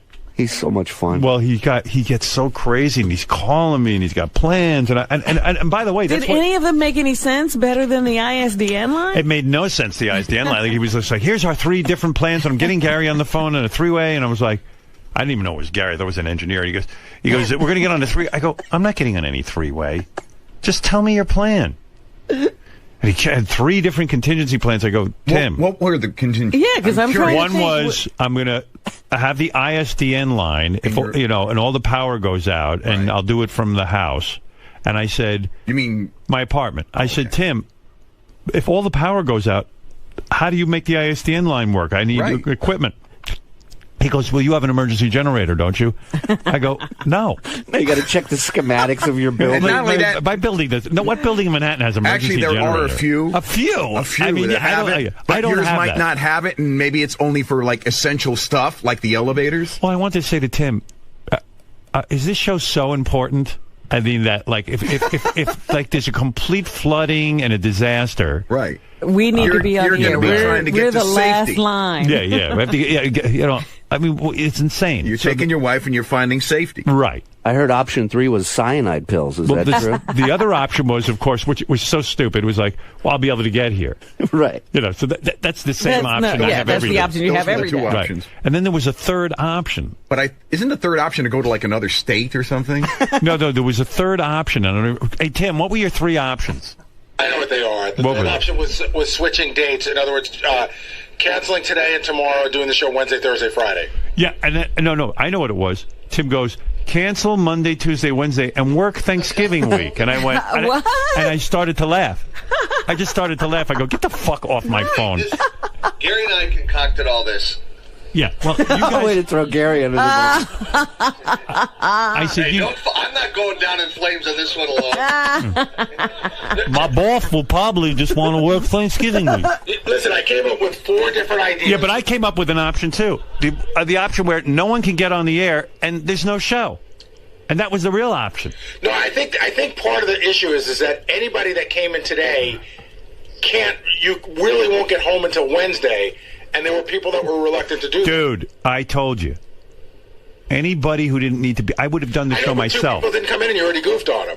No, I'm fine with it. It's just Doug Goodstein writes me a text like, "All of the on-demand offices are closed." What does that have to do with me? In-demand offices. I think the feeling is, though, if you don't come in, you're going to get goofed on, and nobody wants to get goofed on. I told everyone, I said, don't come in. Right, do whatever you have to do. But Doug didn't come in, and Scott didn't come in, and Richard didn't come in, and nobody wants Richard's to retarded. That's true. Tim, he's living in Manhattan. Him and his wife have no children. Tim gave them a room. They could go live in the hotel. He's sitting there in with the power out. And no elevators now. He can't even get out of the building. He's retarded. How could I not goof on him? You all right, Gerbil? You okay, fishy fish? By the way, I found out that Jason just told me the hotel that we're all booked at is a pet-friendly hotel. Right. That's for so dogs. So you could have brought the gerbil. What? That's for dogs and cats. I'm pretty sure they'll take gerbils and fish. Yeah. What a dick. My gerbil needs a king bed. By the way, with the storm, it's like, did you notice, like Ronnie's dressed like a slob today? Yeah. Like all the rules go out. Yeah. Ronnie's supposed to wear a suit. Like all the security people are wearing their suits. Ronnie couldn't wear it because of the weather? Yeah. He showed up today like with jeans and that whole rock and roll Ronnie look. Casual Ron showed up for work. Ron Jovi. Ron Jovi. And I was just like, I was looking at him and go, nothing happened. There's no bad weather. And Ron's running around. Ron Jovi is running around in his jeans. These are my swimming jeans, bro. Yeah. And I was just like, why today is he not in his suit? Like everything is completely topsy-turvy. All bets are off. Right. Every man for himself. Right, Hurricane Sandy on sound. I can picture Ronnie like raping Lisa. Like it doesn't matter. The world is ending. Storm's coming. Yeah. I got a cookie. Where's your titty? Your Honor, if you remember, it was the Tuesday of the storm. I thought my life was ending. I saw a storm surge. I got a boner. We started looting Tuesday at 6 o'clock and raping and pillaging. Like, where's your suit? Like, why did that all go out the window? Why do I have to wear a suit? First of all, nobody's coming in. Everybody's here. I'm Nobody's here. here. Julie's here. Benji's here. Yeah, I have to wear a suit for them? No, but I mean, everyone in the building is here. I mean, no, not everybody in the building is here. No, morning. everybody in the building is not here. But why can't you wear your suit? I saw security were dressed in suits, shut up. Ron. Look at you. You look like you fucking came from the homeless shelter. I don't dress in suits. That's not my job. No, but I mean, like, why today? Because of the storm? Why do I have to go out? It's supposed to pour later. Why do I have to go out there in a suit later? For what? It's not pouring. It wasn't. Yeah, now. Why are you breaking my balls? I'm fucking here, aren't I? Hey, great. But I'm just saying, rock and roll Ronnie showed the rock up. and roll. This is a nice white shirt. It's not rock and roll. What are you talking about? Show everybody your jeans. I'm not allowed to wear jeans? Ripped jeans. I see your He's got the ripped jeans. Let me see your And I got jeans. my dicky on. Acid wash. Look at that. The rip comes with them to look hip. They do. I know. These are cooked Come on, man. The They rip ripped makes them it. for him? You can see skin. My cock. Listen, He's got Jason's his walk- wearing a jacket for me today, okay? He's got his walkie-talkie tucked in his back pocket. What is wrong with you? Turn around, You Howard. stupid ass. Turn around. It's like, Yeah, See your what? walkie-talkie. Come over here. Let me see. I always have it in my back pocket. Let me see. I give him something. You don't fucking see it, Norman, because the jacket covers it. That's why you wear a jacket. Stop it. so you don't look like a 12-year-old. Good God. You ever use the walkie-talkie? You see Lieberman out there? He's wearing his mom jeans with he's wearing mutlocks. Is he? He's wearing he's going to get caught in 20 feet of water. Well, you're doing the same thing? No, I'm not. I'm wearing regular shoes, like Timberlands. Timberland. He's wearing... Lieberman, come up here. Show him those duck shoes you're wearing. Why not? Oh, there's your walkie-talkie. Who's on? Let me see on the Who's he in walkie-talkie. touch with? Who are you in touch They with? weren't calling me. Go ahead. See if you can get on there and make contact with people. Just ask for a weather update. See if there's anybody out there. Brian, what's going on out there? Come on, let's look here a minute. Nothing, Ronnie, but he was just calling out to me. All right, good. All right, thanks. Look, they all know Ronnie. Over and out. Over and out. Ron Jovi. 10-4, 10-4. I mean, Good John buddy. Lieberman's wearing a jacket at least. I mean... I look fine. No, you don't. Where's your suit? Are you wearing those stupid mom jeans again? Your belly's hanging over you. No, those jeans are better. These are Look at it. Look at those boots. Look at those. Where did you get those from? My grandmother used to wear those. I have those. Those are cool. Yeah, these are duck shoes, they're called. And these are different jeans. These are express jeans that I've had. They're not new. Express. These are called duck shoes. Isn't Express a store for fat chicks? He's wearing I'm just asking. Ronnie, look at what you're wearing. What am I wearing? Your jeans don't look like mom jeans? No. Let me see. Move over there. I'll tell you what. First of all, you're wearing a cartoon mustache. Big giant. What's that cartoon character? Yosemite Sam mustache. Shut up. And he's laughing at John Lieberman. Yeah, really. I'm going to be here until 8 or 9 tonight. Oh, really? And so by the time I leave, the water could be torrential, and so I have these boots. Let me tell you what. What's so funny? I don't know what's so funny. I really don't. Look at him. I really don't know why. Look at him. He's set for the storm. And my belly is not hanging over. Yes, it Thank is. you. Jason Kaplan called me fat on their back office show. You're not fat. Which exactly. You're so I'm overweight. Hey, wait. I'm just going to call him Slim all the time. Yeah. Howard, his girlfriend texted him after Jason called him fat because he went crying to her about it, and she wrote him back. She goes, "Calm down, you are fat," and then writes back, "I meant you aren't fat." Right. All right. Anyway, we'll take a break and we'll be back right after these words.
George is here this week.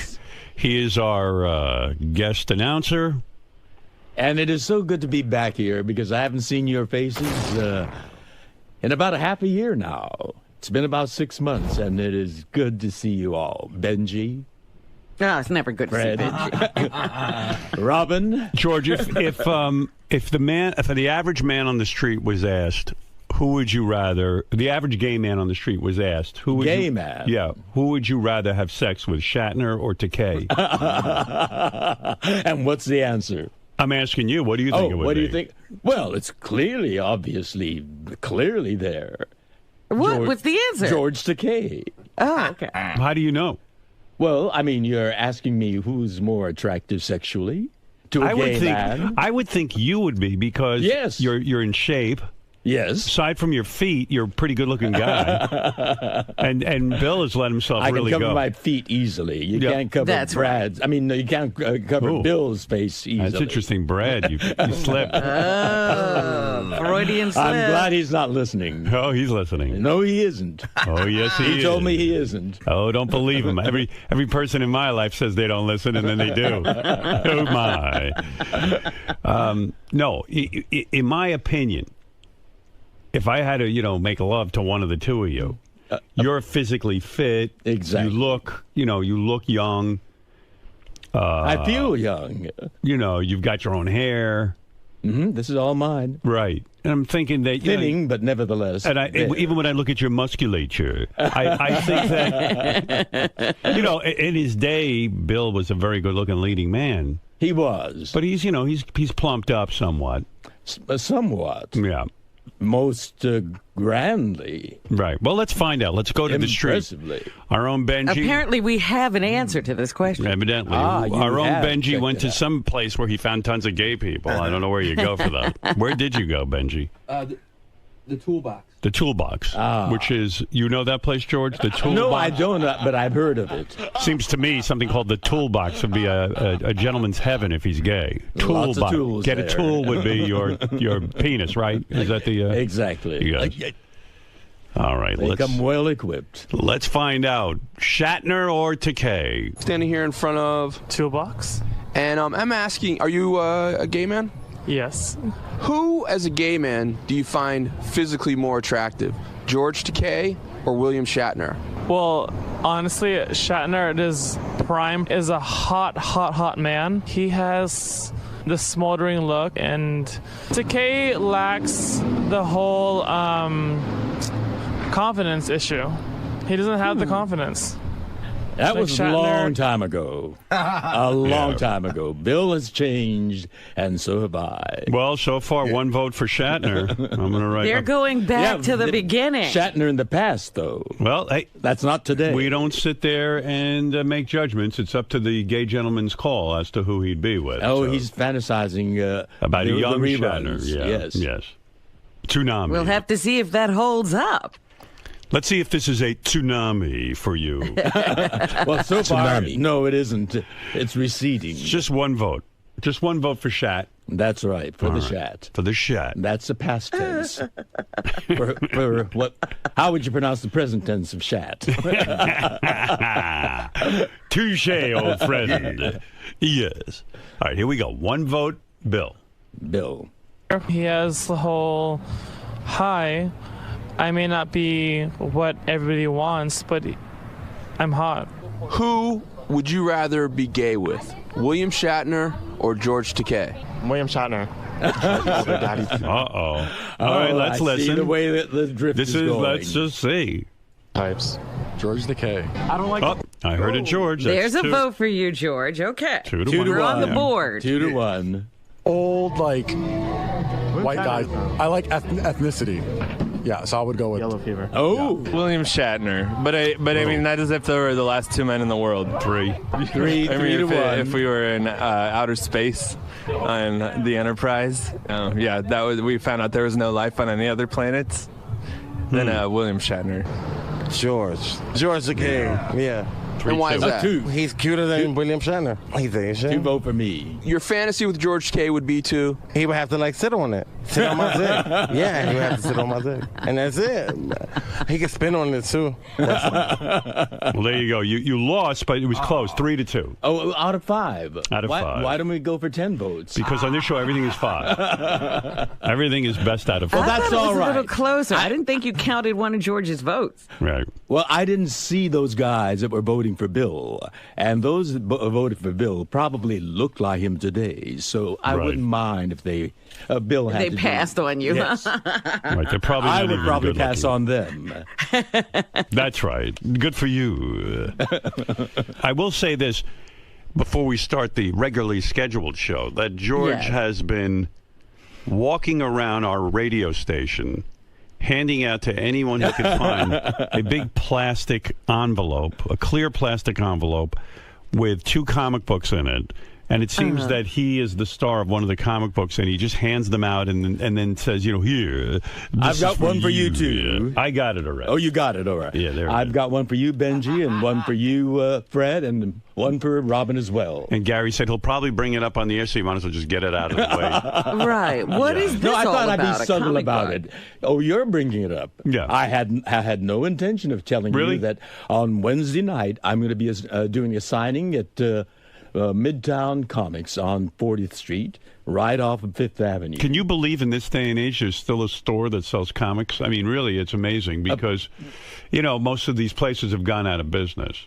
Well, apparently there are many Midtown comic books. Tell us about this comic book quickly, please. Well, there was an invitation for me to be the featured guest on, the character Kevin Keller, one of Archie's friends. I see. Idolizes me. And so they wanted to build a story around... This is Archie Comics. Archie Comics. And you you play George Takei in I the play comic? George Takei. And you come to what, the high school where the kids are? Well, actually, there's a sci-fi convention going on, and Yes. Kevin Keller, the out gay character... Oh, who's also- Archie has a gay friend named He has a Kevin? gay friend, I yes. haven't read those in a while. It's been some time. He's And a gay Iraqi veteran. I was handed a note. That's right. All right. When I used to read the comic books, Archie comic books, as well as Superman and Batman. So do you get it on with this gay fellow in the comic? Is it X-rated? We get it on in a very altruistic I mean, he idolizes George Takei. Right. And he comes what from the happens when the storyline? He meets you, and then what happens? His world changes? No. At first he's disappointed because I had come and gone, and he arrives a little late. But it turns out I've read an essay that he's written in school, and I'm being gay? I'm being gay, and being a George Takei fan. And so I decided to visit their school, Riverdale High. And how is the kid an Iraqi war veteran? Yeah, if he's still in high school. Still in high school. Well, he's to be an Iraqi war veteran. What? In the future? He hasn't gone yet. So how do they know he's an Iraqi war veteran if he hasn't gone yet? Well, actually, they had one where they depict Kevin Keller in the future. Oh, he I see. Actually can you do becomes a young journalist. And they have time travel in the Archie comics? They do indeed. Wow. They depict the future. So you go to Riverdale High and you meet Archie. Do you meet, who is the Moose? Remember Moose? Jughead, you mean? Well, there's Jughead and Moose. I remember Moose. I don't remember. He was a big Moose. blonde fella who I believe was secretly gay. Oh, well, was he good looking? He was muscular, yeah. He's probably Kevin Keller. No, that's Moose. Moose was into women. Oh, he was. There was no Kevin Keller. I don't remember that character, but Kevin Keller is And do you meet Jughead? Proudly out gay, yes. Right. Jughead is also a sci-fi fan. But what this depicts... Do you end up in a sauna with Kevin Keller? No, we don't. Do you end up going to the toolbox? It's a family comic book. I heard in this episode you sleep with Archie and get arrested for seducing a high school boy. I don't know who you're listening to, but I'd love to listen in on that. Who are you more attracted to, Jughead, Archie, or Kevin Keller? Most definitely Kevin Keller. He's a very handsome young man. Oh, yeah, there he is. Blonde. He looks a little like Brad when he was younger. Yes, he does. Yeah. In fact, Brad is depicted there also. And you look about Brad made it. Brad is in there? Yeah. I have more hair in this than I do in reality. But Brad in the comic book has less waistline than he has now. So your husband Brad is in there as well. He's in there as well. And you, if I may say, they were very complimentary to you. You look like a 16-year-old girl on the cover. Well, rather good-looking young man, yeah, I think. I would say so. And a lot more hair than what I have now. Yeah. And jet black to boot. Well, there it is, Archie's pal, Kevin Keller, and his arm is around George, and George goes to the high school and meets this young man. And you know obviously, what there's an attraction between the two of them, even though he is a high school boy. You know what the remarkable thing about this comic book is, though? I mean, it could not have existed when I was a young man. That's true. It reflects the diversity of American society. Well, leave it to George to see the good in comic books. Absolutely. Right. It reflects, out gay young people, idolizing an older gay Asian actor. I mean, it's a commentary on how far we've come. All right. Well, there you go. Robin, let's have some fun now. If you remember, I think you would remember this, a couple of maybe months ago, we asked you to write down some things on a piece of paper for a handwriting analysis. Yes. And a bunch of us did it here at the show. On our phone right now is a man named Bart Baggett. He is considered the leading handwriting authority in the world. One of them. He analyzes handwriting? He analyzes handwriting. You've seen him on a million different television shows. He was on our show. I don't remember him, but he's been on our show. I know we've had our handwriting analyzed once. Was he the same guy? Perhaps. Hey Bart, my memory is spotty. I've had you on the show before, right? Yeah, almost 10 years ago. And at that time, did you analyze all of our handwriting? Just 5 of you, and I think I got the thumbs up because you said you were going to mock me, but decided that actually I knew what I was doing, and I was gracious and appreciative of that. Bart Baggett, you say Baggett, right? Yes, Baggett. Bart Baggett's website is handwritinguniversity.com. And how do you say it, almond or almond? Anyway, what he has done is there's a bunch of us at the show. I'll tell you exactly who's participating. Fred, Gary, Scott the engineer, Ronnie, Robin, of course, Richard Christie, Howard, J.D., Benji, and Sal. Oh, that's quite a list. Each staffer was asked to write the same paragraph, the same exact one. And by this, Bart, you can tell a person's basic makeup, right?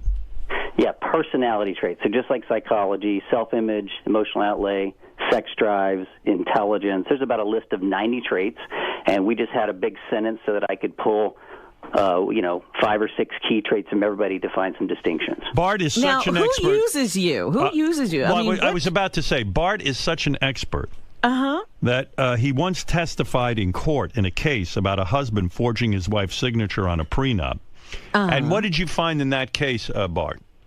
Well, I go to case all the time here in Los Angeles, but basically if someone forges their name, I can identify a forger or not. This is different. We're doing personality here, which is... No, I'm just saying it's amazing that you are actually called in on court cases. That's how much of an expert you are, lest anyone think you're not. But forging is different than reading someone's personality. Yes, but I'm trying to point out the guy's an expert, for fucking Christ's sake. Let's move on. That's a different kind of expertise. Yes, okay, we know that. Jeez. Oh. When does he use this to analyze personality? And why? Well, I think people would choose to do this to improve their relationships, and I travel around the world. We have 1,000 certified graduates in India and Taiwan and America. So some people use this to get some personal insight and to improve their relationships. That's what I used it for. In fact, Bart is recommended by the mayor of Los Angeles. Is that correct?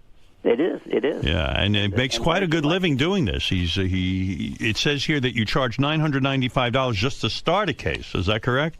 That's correct. Right. That's correct. All right. So let's let's get on with it. This is a handwriting analysis, Robin, that is very expensive and very, very, very intricate and also very scientific. Okay, so what will he do? Will he read the traits and then we'll try to guess who it is? Yes, we'll make some fun with it. Would you like me to start with sample 6, Bart? Yeah, as I recall the last show, we had some confusion because there's so many moving parts. So let me start with 5 people, and you guys can guess. So Robin and Howard, you're out of this group. This is not you. All right. So we've got 5 samples, and I'm going to start with one of them, and it would be one of the following 5 men, okay? You want to take notes? So Scott, Gary, Sal, Richard, or J.D. That's the first group. Scott, Gary, Sal, Richard, or J.D. Yep. Okay.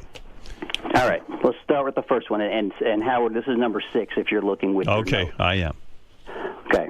Here's a guy at an early age decided to trust no one, not be vulnerable, depend on himself.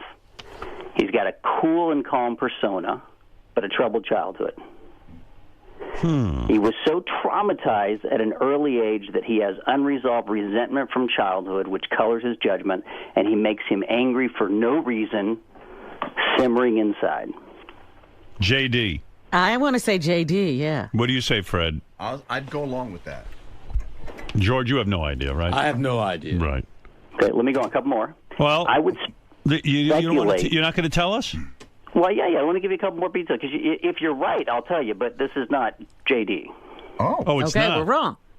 Yeah, you're Is this Scott? I would call him a pissed-off tough guy. He has massive confidence. He would be a great NASCAR driver, fiercely independent, ambitious. This is the same guy. Same guy? This is all number 6. Well, that would be Ronnie, but he's not in this group. Yeah, I was going to say, Ronnie's not in the group. That's why I didn't guess him. So it's all right, who Gary, is it? Sal, Just tell me who it is. Scott. Who is it? This would be Scott. Oh, I got him. You know what? Fuck the game. Just tell me about these guys. The game is just ridiculous. All right, tell me about sample 7. Tell me who it is. Tell me who it is, and then I want to listen to it. All right.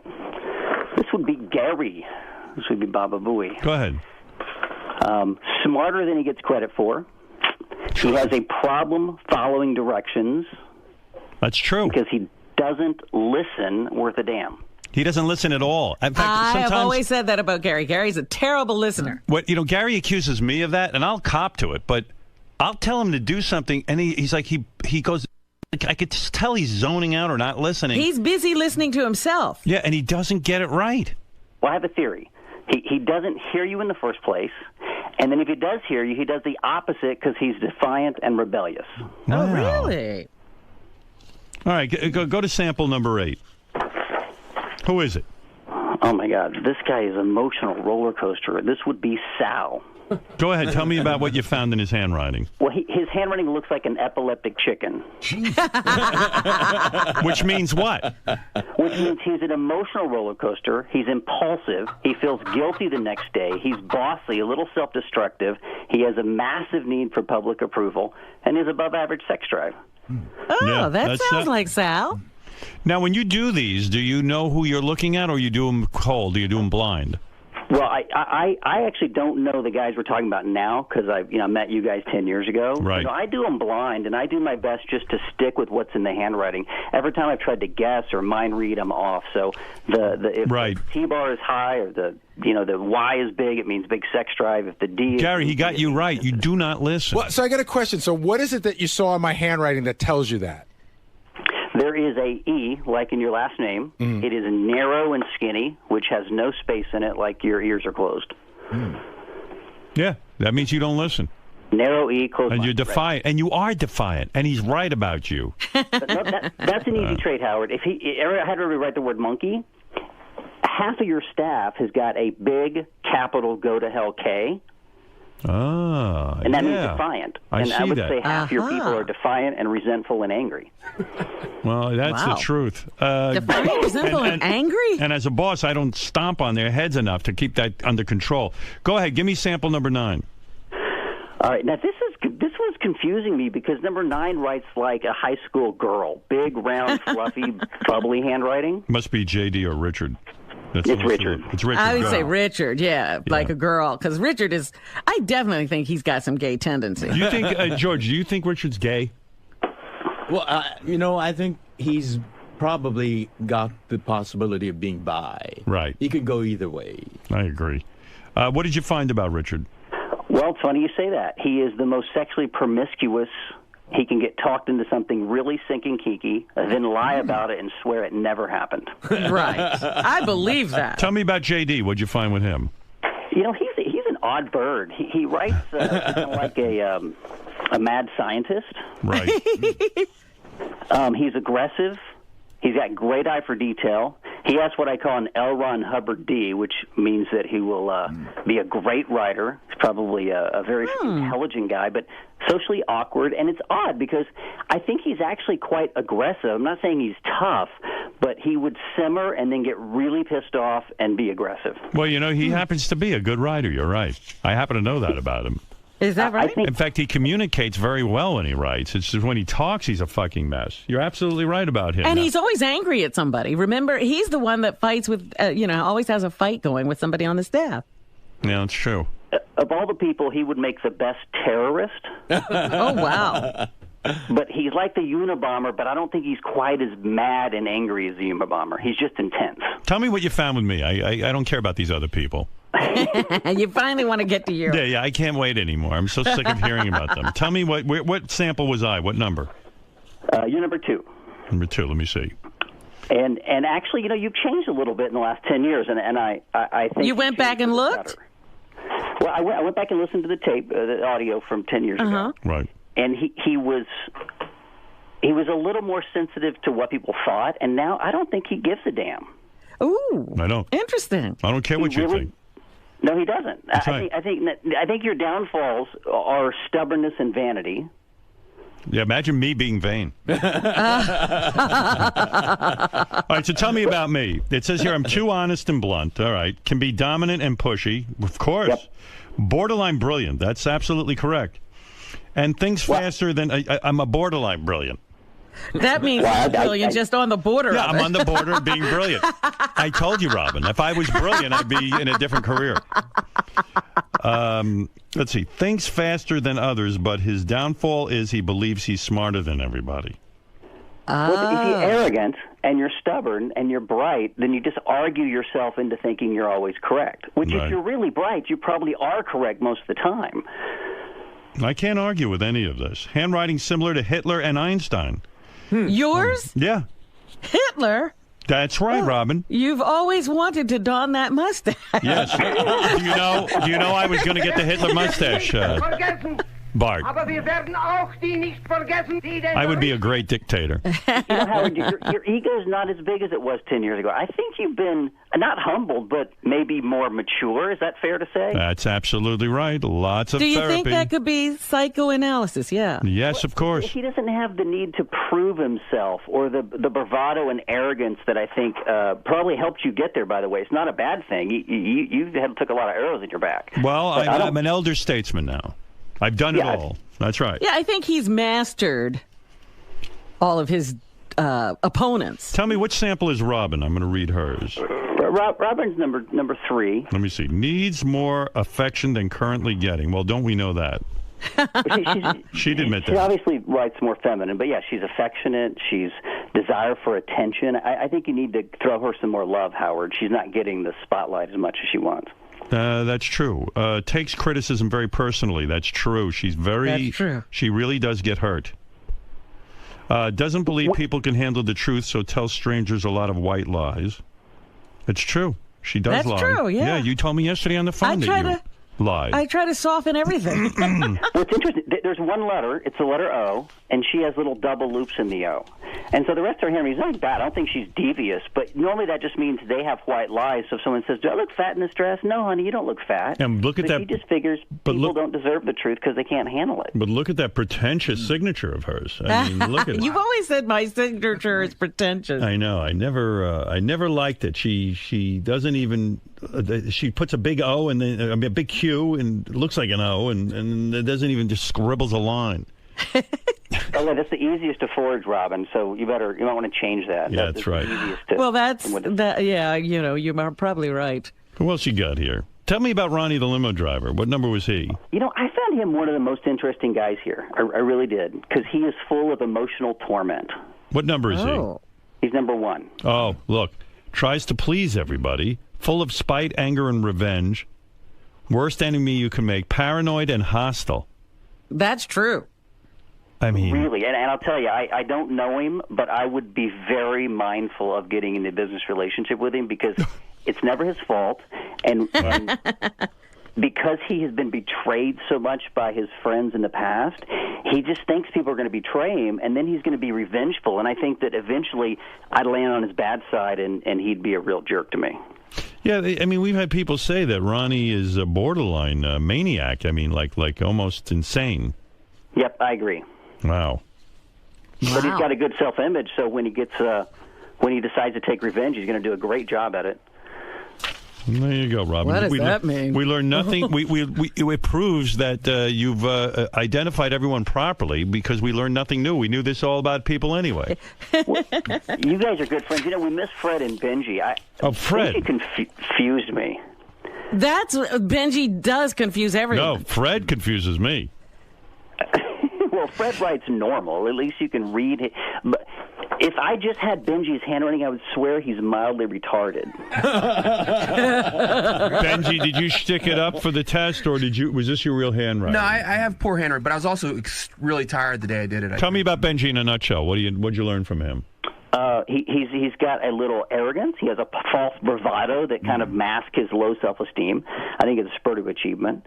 He hates religion. There's a lot of people on your show that have a anger at God or religion. See, I love being Jewish, though. You might love being Jewish and still hate God. Okay, look at his handwriting. You do look borderline retarded. Maybe I am. Yeah. Good Lord. He's got a big heart. He works hard to prove himself.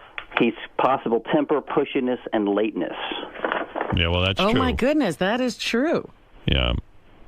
He's not a bad guy. He's just not the, sharp. And what about Fred? What did you learn about him? He's fast-thinking, witty, honest, good self-esteem. Those are the positive traits. The negatives, he can be petty, jealous, anger at God, temper, sensitive, and he wants to be a perfectionist, but I'm not sure he gets it right every time. I don't know what to say. I mean, you confused me even more about Fred. I've learned nothing. It's interesting. Well, Bart, thank you. You can check out handwriting expert Bart Baggett's website at handwritinguniversity.com. Thank you very much. Yeah, my basic course is free for your listeners today, so check it out and analyze your own handwriting today. It's absolutely free. Yes, I would like to be a handwriting expert. handwritinguniversity.com. Thanks, Howard. Imagine when I go on these talk shows, they say, Howard Stern, radio personality and handwriting expert. I think I might take that course. Thank you. There you go. All right, thank you. All right, that's Bart Baggett, everybody, who knows something about our staff and their handwriting. And as you can see... Why are you... I don't think you're borderline brilliant. I do. I think you're brilliant. You know what? I do, too, but it'd be awfully pretentious to say that. If I say it, it's not right. And you're not That's why I said it for you. Maybe the Kennedy Center Honors will honor me. I got to think about this thing about little white lies. Do I tell little white lies all the time? You do. No. You tell me I'm handsome. Oh, stop it. She's pretty honest with most of us. Well, not you think really. she is. I mean, when she has something she wants to say, she doesn't hold back. She's a diplomat. I can't believe we just booked a handwriting analyst. I mean, who didn't know Ronnie was a fucking nut job? I mean, he once wrote me in crayon and willingly refers to himself as Ricky Man. So you tell me. I needed a handwriting guy to tell me that? And we didn't know he was angry and belligerent? Oh, no. We couldn't figure that out. Who knew? Mr. Dell'Abate, are you a poor listener? Was this analyst correct with his analysis? I don't know. I mean, I think I've been doing the show for a long time, and it's gone well. Robin says she doesn't think I listen to her. I do. There's a lot of stuff that goes on. I mean, there's always a lot of, back and forth, and sometimes there's confusion, over a period of, years. So I don't think I'm a poor listener. Sal. Yes. Sal, do you agree with the handwriting analysis? Well, what are you saying? Oh, this is about Sal or my guy right now. Mr. Dell'Abate, you're not listening. Who are you? What do you want? Can I tell you a long, boring story first, and then forget about what you asked me, and then get back to it by not knowing what you said? What about the insight he gained from your chicken scratch? What do you agree with that? Were there? Well, he said I was a little sexed up. I mean, what married man isn't? You know, I think we're all men. We're all kind of sexed up, sexually charged. What else did he say? I have a boner right now. Exactly, and it looks fantastic. Thank you. I don't really know what else he said. He kind of glossed over yours a little bit, but yeah. An emotional roller coaster. Yeah, I could see that for sure. Where are you now on this roller coaster? I'm sitting down, talking to you. Okay. And I don't like roller coasters. I've always hated roller coasters. Roller coasters make me shit in my pants. I won't go near a roller coaster. Merry-go-round, that's nice. That's a little different. Nice little horse. You sit on top. You take your time. You get to wave to people. People think you're a little wacky. It's fun. No roller coasters for me. But emotionally, I think I'm okay. I think I am. Probably not. Thanks. And that's that. Wolf. Did you have a traumatic childhood? Not that I know of. No, I don't believe, unless it's hidden deep inside the vault in there. There's a vault in there? There's a vault, yeah. And once I open it, it'll probably be nothing in there. It's like opening those boxes where you open the box, and then there's another box, and then there's another box, and then you get to the last box, it's empty. So just a big build-up for nothing? Yeah. Today's handwriting analysis painted you as witty and quick and intelligent. Yes. Very honest. Yes. But also, conversely, as jealous. Yes. And God-hating. Yes. God-hating. Was it correct? I don't think he said God-hating for me personally. However, maybe God-resenting. Nah. I mean, look. Number one, in order for me to hate God, there would have to be a God. That's right. And so take that off the table. You know what? So you'd say you're about 99% an atheist. Here's the deal. I looked at that list, and it was like Will sent a list of all 9, and you guys should show the whole list on Howard TV or whatever. On any given day, I could have been any of the 9. So, this is no offense to Mr. Baggett. I think he has an inexact science going on there. To me, it's a fun party game. I think that handwriting analysis is a very legitimate thing. You can tell somebody's forged a document or something like that. Other than that, I mean, to tell your personality from a paragraph. Right. I mean, that's almost the equivalent of like when Jackie Stallone could read a Xerox of your ass and tell you who you are as a person or whatever. I forget what the bit was. I remember I broke the Xerox machine with my ass. So I guess the only thing that Jackie could tell from my Xerox of my ass was I'm destructive. Mr. Bronk? Hey, man. Can I talk to you for a sec? Yeah. Oh, Mr. Bronk. Mr. Bronk? Do you agree with not only the process of the handwriting analysis, but also the results? What's your feeling on that? It was good. It was good. Mr. Harmeyer? Yes. Do you agree with that terrorist label you've been given? I don't know if I'm a terrorist, but maybe with that beard. All right. All right. Anything else with no, Bet your little jokes. Save your jokes for Maldred. Do you think you would make a good terrorist? Fuck off. Ronnie. He's a bus driver. Ronnie, why don't you like me? You're as hostile as your handwriting tendencies right now. What about the best of 2012 is the was this guy accurate? Past year. I can Watch smell out. it That's all I can tell you. Are you paranoid and hostile and? Yeah. Do you feel betrayed? Smell it coming. Maybe. The best of. I feel betrayed right now with that camera in my face. By you. That would be more annoyed than betrayed, I would say. But I mean, I guess we're just mincing words at this point. I don't care. Betrayed. I don't give a shit. No, really, you're always skeptical of people like this. Like they have an outside agenda. They're not objective. They're fans of the show. They listen. They know what's going on. So they're just attaching traits that we've already known. Right. So you admit you're paranoid. I said I'm fucking crazy, okay? What else do you want to know? So if you catch a moment. So don't get on my bad side, because revenge. Remember what he said about revenge? If you catch a moment. Like I said, there are people in my life right now that are going to feel the effects of my fucking revenge real soon. 2012 is just. Do they hold cameras or are they? No. All right. I'm just gonna step out while I'm ahead of the game.